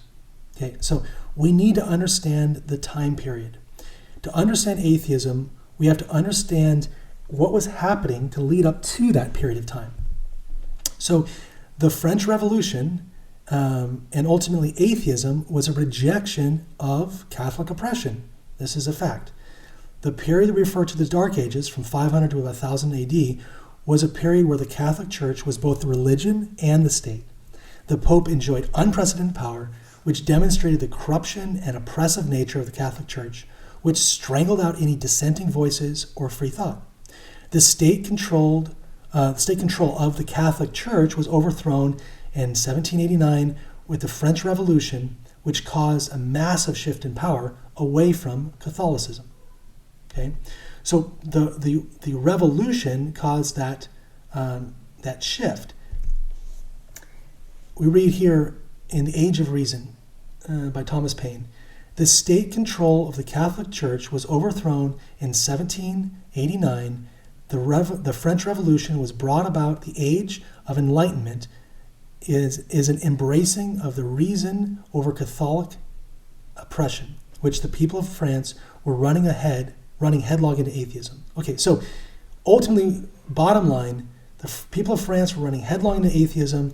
Atheism is the rejection of Catholic oppression. It's that clear, right? Atheism was founded at the same time that people were rejecting this false sense of Christianity. And because of how ingrained the Catholic Church was in France, a state-sponsored secular religion was brought about to replace Catholicism.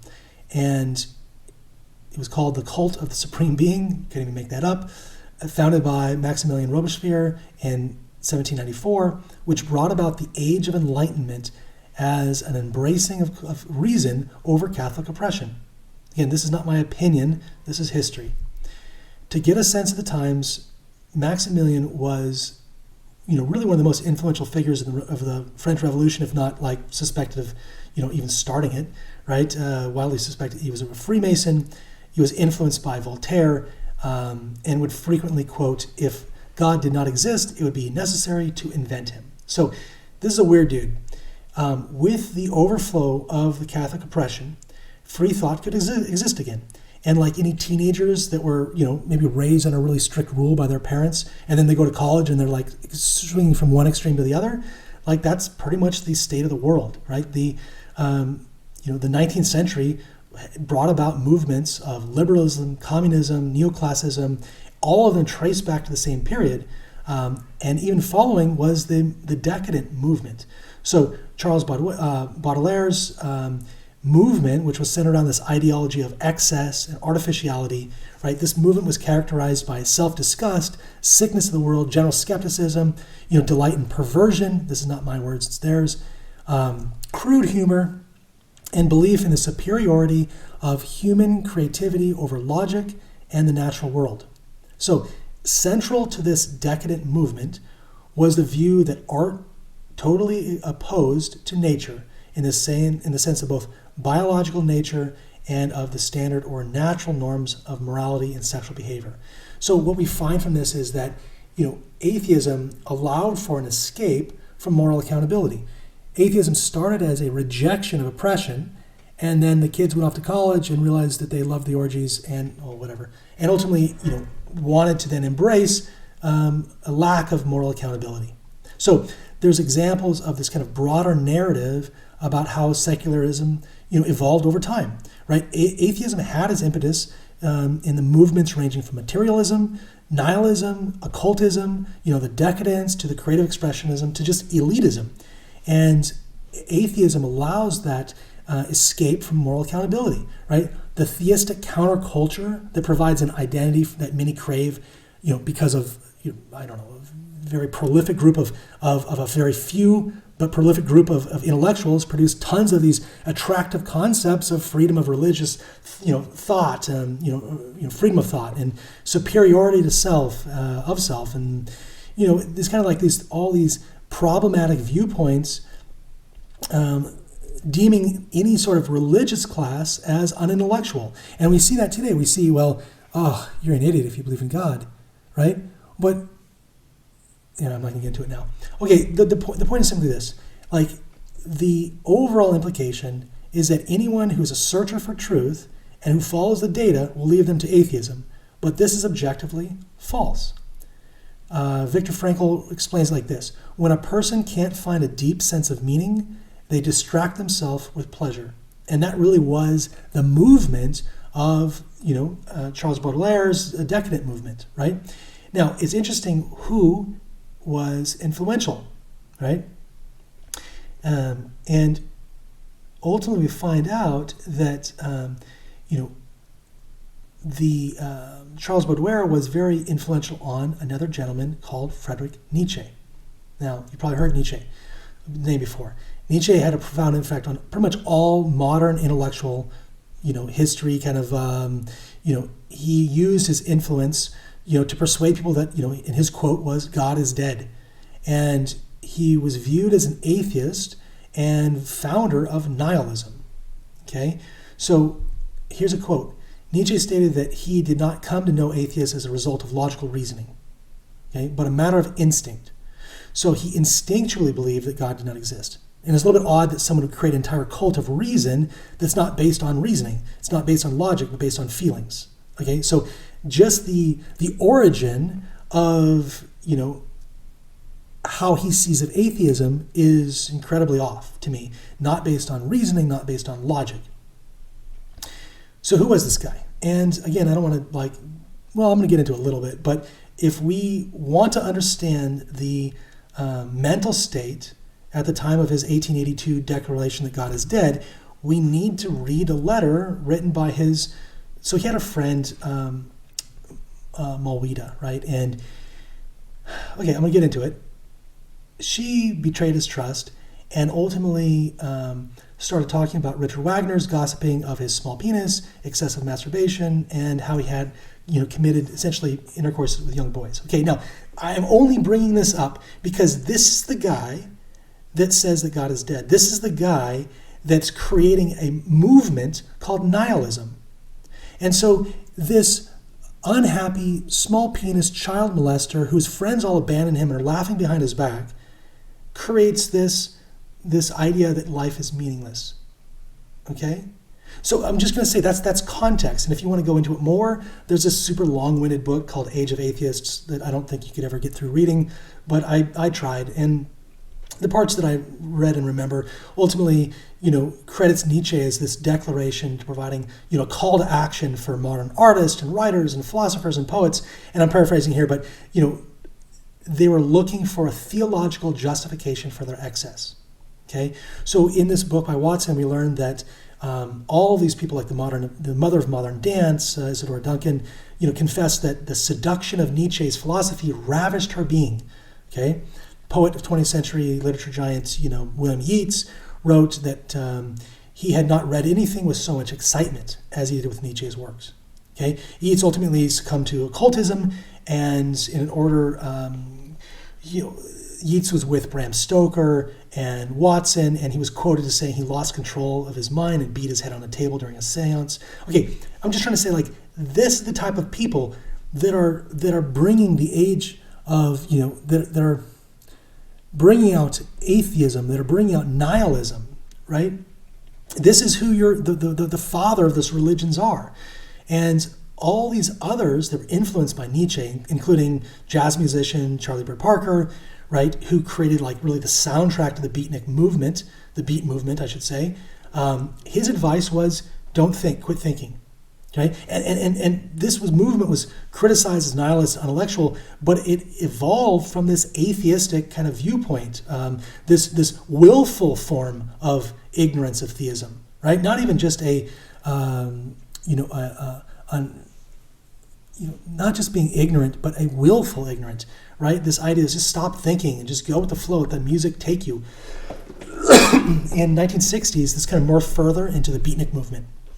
Now, what's interesting is that the beatnik movement was, countercultural, and it kind of starting to explore Eastern religions such as Buddhism and Taoism. So what we find is otherwise Protestants moving into a rejection of all religion, into atheism, moving into secular movements, beatnik movements, that then get introduced once their palate has been cleansed from Christianity. They be introduced into Buddhism and Taoism. So we find that these patterns of people like Alan Watts, who begin to dive into Eastern religions such as Buddhism and Taoism, and they start finding this kind of path into spiritualism. Now, these are just a few examples, but the broader narrative speaks to the secular thought evolution, right? And how atheism has been the impetus to many movements ranging from material nihilism to occultism, decadence, creative expression, elitism. I've already mentioned a few of these. Ultimately, what we find is that atheism provides that escape from moral accountability, and it provides a reset, so to speak, that then introduces people back into theistic viewpoints of, ultimately, in many instances, spiritualism. So the theistic counterculture provides an identity that people crave because, again, a few, people who are deemed as intellectuals, said that this was, the way to look at things, freedom of thought, superiority of self. Now, I've mapped this out, and I think this is probably a pretty gross oversimplification, but I think the overall motivations are there.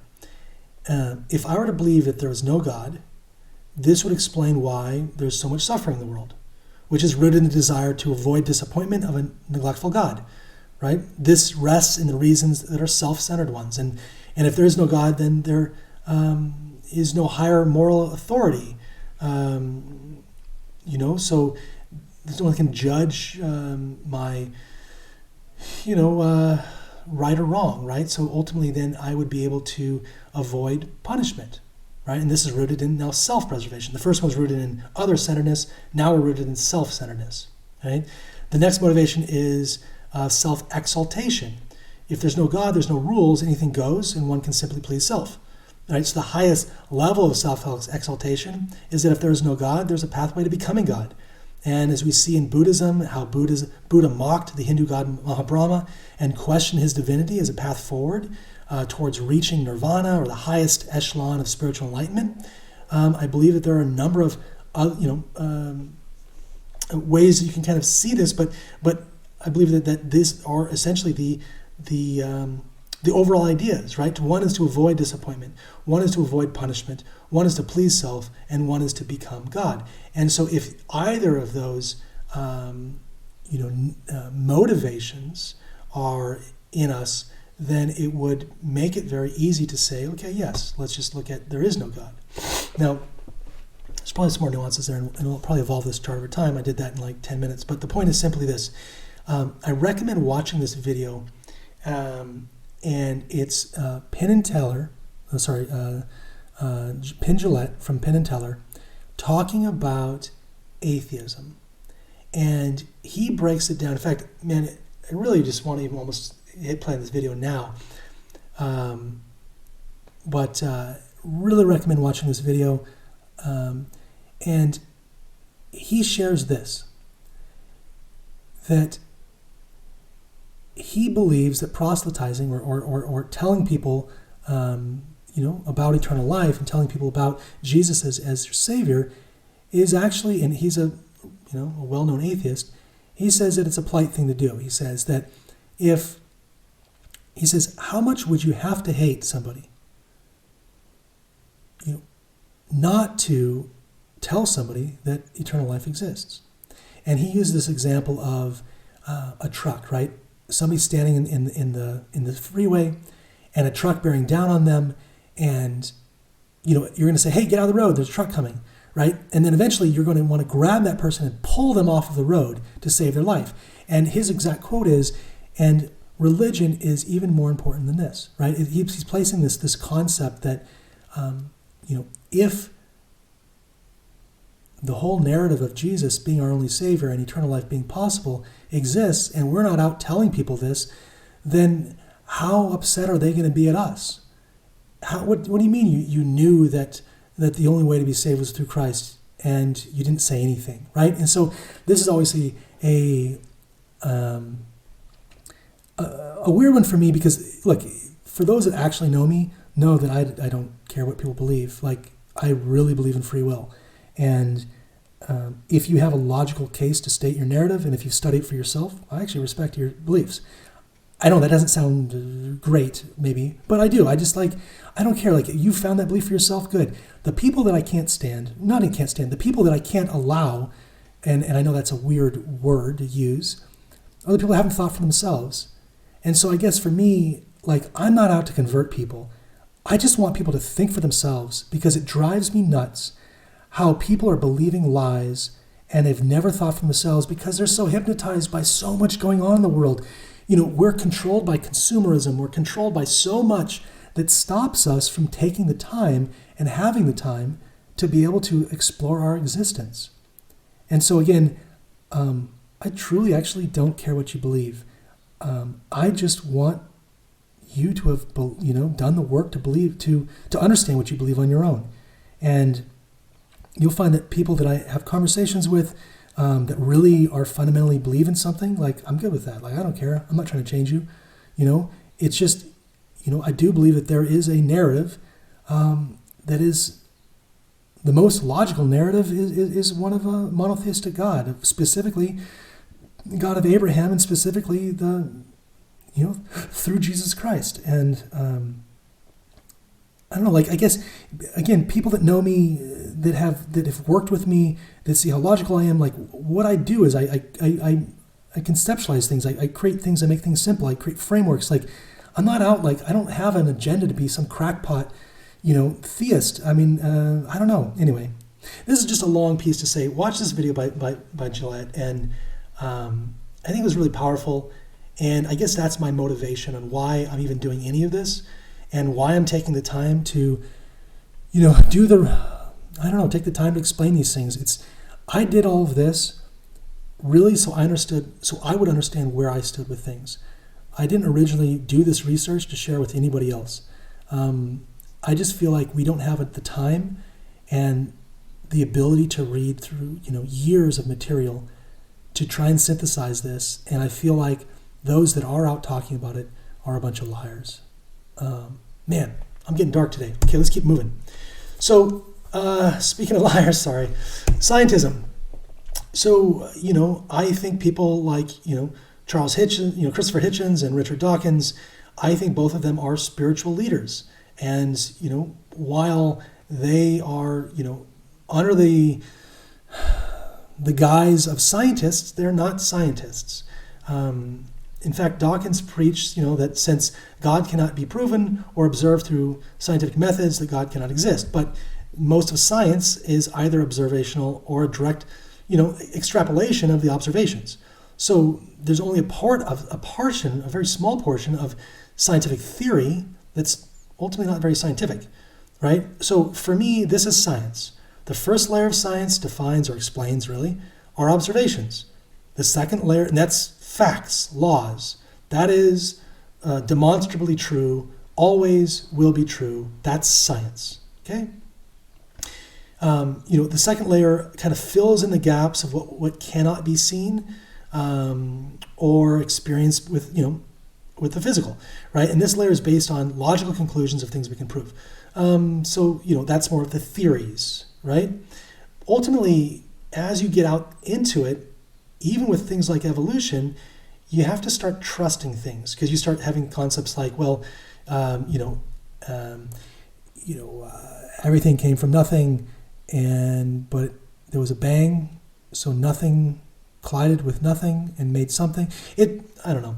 I dive into this in my course in pattern matching existence, and really just going through a theory of what is probable, right? Like if we were to create, just odds, is this flipping a coin or is this winning the lottery, right?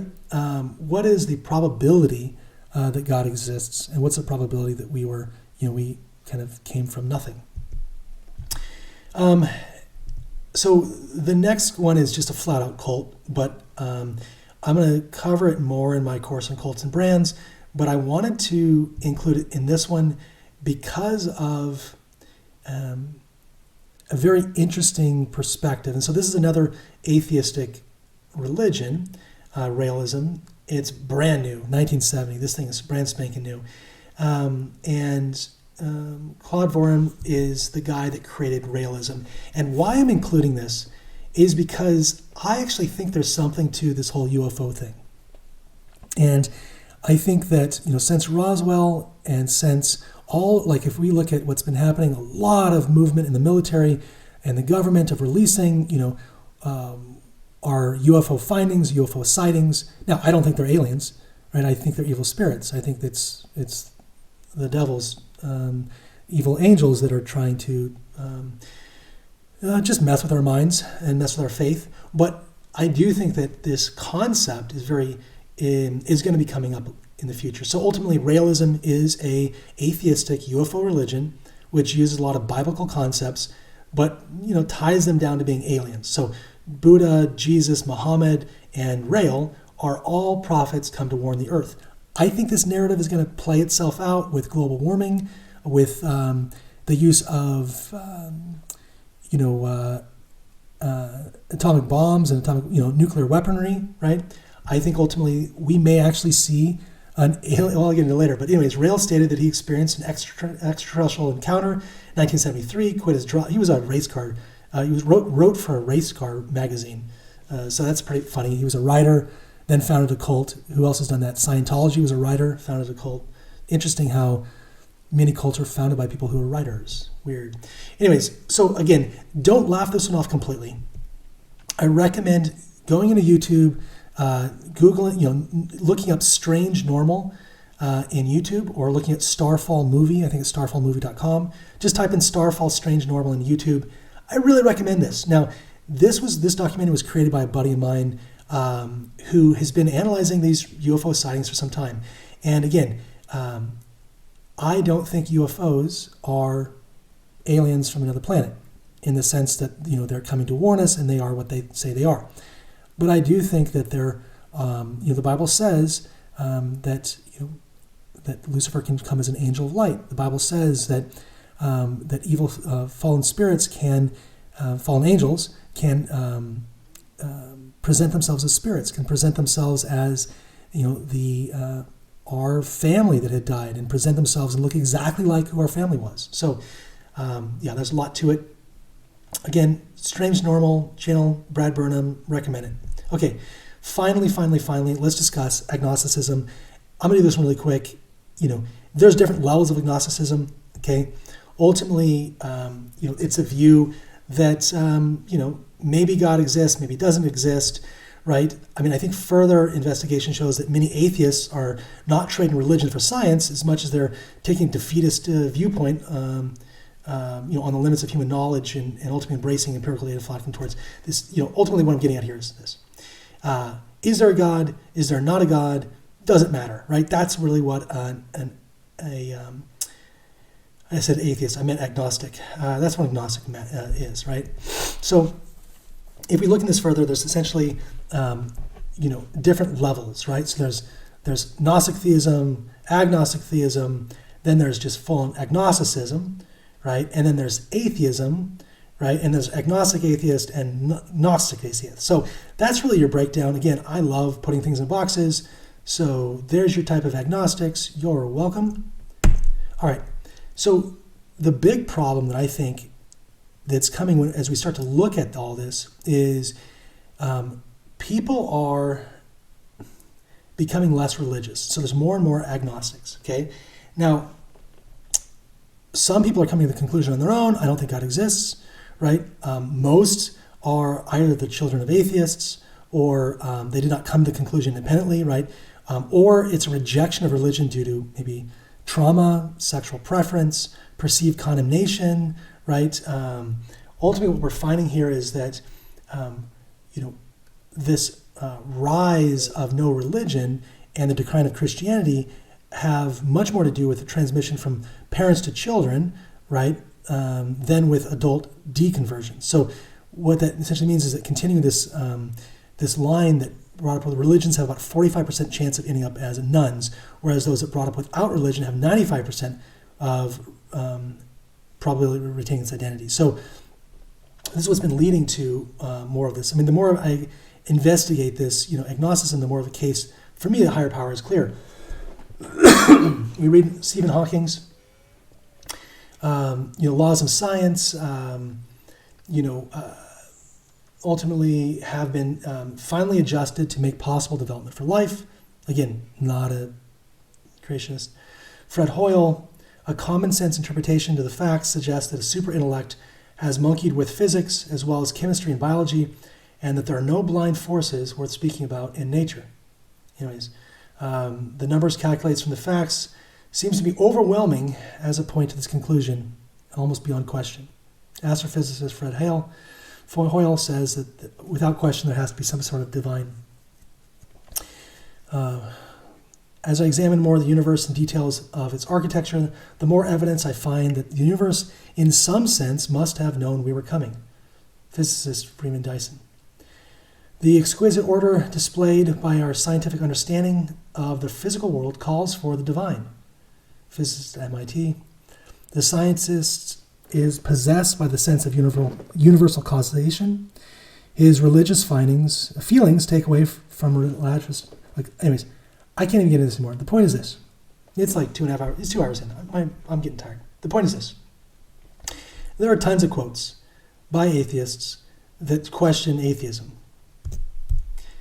Ellen White wrote, "The position that it is of no consequence that men believe religion is one of Satan's most successful deceptions." I believe that God is most disappointed by those that have either not even taken the time to learn about their Creator, or at least those who knowingly choose Satan. At least those who knowingly choose Satan have chosen a side, right? It must hurt God. Those that have not taken a side, God wishes, right, that He could reach them, but they're too asleep, right? Eventually, if He can't reach them, they're going to be default to the side of darkness. Revelation 3 says, you are neither hot nor cold, right? You're neither for God or against God, and I wish you were hot or cold. And because you're not, you're going to default to being darkness, right? So I think there's, if we're going to break it down, I think that there's people that choose God, I think there's people that choose self, and I think there's a lot of people that are sleeping. And these sleeping people are the agnostics, and in many instances, the atheists. And to be honest, in many instances, the Christians and everything else. But the idea is simply this. I want to point out that,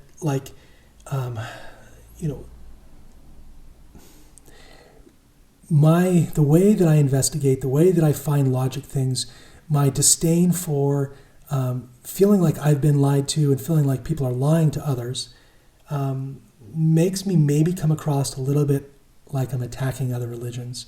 I just want to make sure people know that I'm not attacking people, okay? I am attacking structures that are founded on lies. And yes, I'm also attacking those that perpetuate those lies knowingly, willfully. But I'm not attacking those who are ignorant of this and who are so hypnotized by media, so controlled by government, so controlled by debt, consumerism, their consent so manufactured that they don't have time to figure this stuff out for themselves. That's who my heart goes out to. I guess I have had way too much through my research, through asking God for things and having promises, having prayers answered, having actual miracles and seeing God's promises in action. There's no question that I know God exists. And so again, when I wrote my book, Theological, it was written as an agnostic, and by the time I got to the end of the book, I could barely even finish writing it in a subjective, in a I guess in a agnostic way, because there's no question to me that God exists. Like it's in every aspect. It's personal experiences. It's logic. It's just looking outside and looking at the petals on a flower, right? And knowing that, and it's just logic. It's probability. The probability that God exists is, in my mind, greater than 50%. When you actually start praying and asking for God to, to show himself to you, then the probability of God is 100%. So what's the probability that, ultimately getting into these kind of recursive concepts of that evolution, that we came from the Big Bang, it's so ridiculously, takes so much faith. It takes less faith to believe in God than it does to believe in evolution. That's my true belief. The point is this. This course is mostly aimed at fighting deception with logic, but it's important to understand that, logic won't win the battle of a heart. And there's no way that I can, in many instances, get you to understand what I believe, nor do I even honestly need you to understand what I believe, in the sense of, I just want to provide enough facts to have you start questioning things and have you start thinking for yourself. And, I hope that for those of you that are my friends who know, really my motivation, and, hopefully my personal testimony that I'll be sharing more in a different course. This course is all in theological. I'm going to keep it mostly just facts. I have another course all around the Pathway series, which I'll talk more about my personal experiences and feelings and stuff. But this one is going to be mostly about logic. And so, this is the beginning of a journey there's 13 more courses after this. And it's a journey through really understanding theology in a logical way that removes superstition and removes, I guess ultimately just, creates a pathway for a logical understanding of being able to position yourself to see if there's something greater than the self. Anyways, I'm just reminded by this phrase that every soul saved will be saved through love, which begins with God. So no amount of logic is going to reach most people, but that's what this course is about logic, and I'm going to do another one on love next. The strongest argument in favor of the gospel is a loving, lovable Christian. This I do believe, and I ask God that he helps me be more like him. And, those that have known me through long periods in my life have seen me in states where I'm an egomaniac and I'm spending, $30,000 on a party just to show that I had money. Or see me as a really angry man. And I'm letting go of all of that as I ask God to come into my heart. And that's kind of where I'm hopefully at. So again, the focus of this whole track on theological, while it needs to be rooted in love, is going to be about logic. And I hope that if you like this, you'll continue to keep coming back in this series. The next course is going to be on this idea of basic instructions before leaving Earth. And if you are saying, look, I just want something more love-based, then I'd say go straight into the Pathway series. And I'm going to be sharing pretty much the same information, but just with a different lens over there.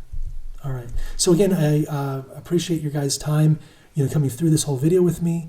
And ultimately, I'm just looking forward to sharing really a culmination of about 5 years of research and reading and trying to pattern match and trying to process things in a logical way. And I believe that this series hopefully should be able to present that in a logical way for you. So anyways, with that, again, I just I'll leave you here and hope to see you in the next course.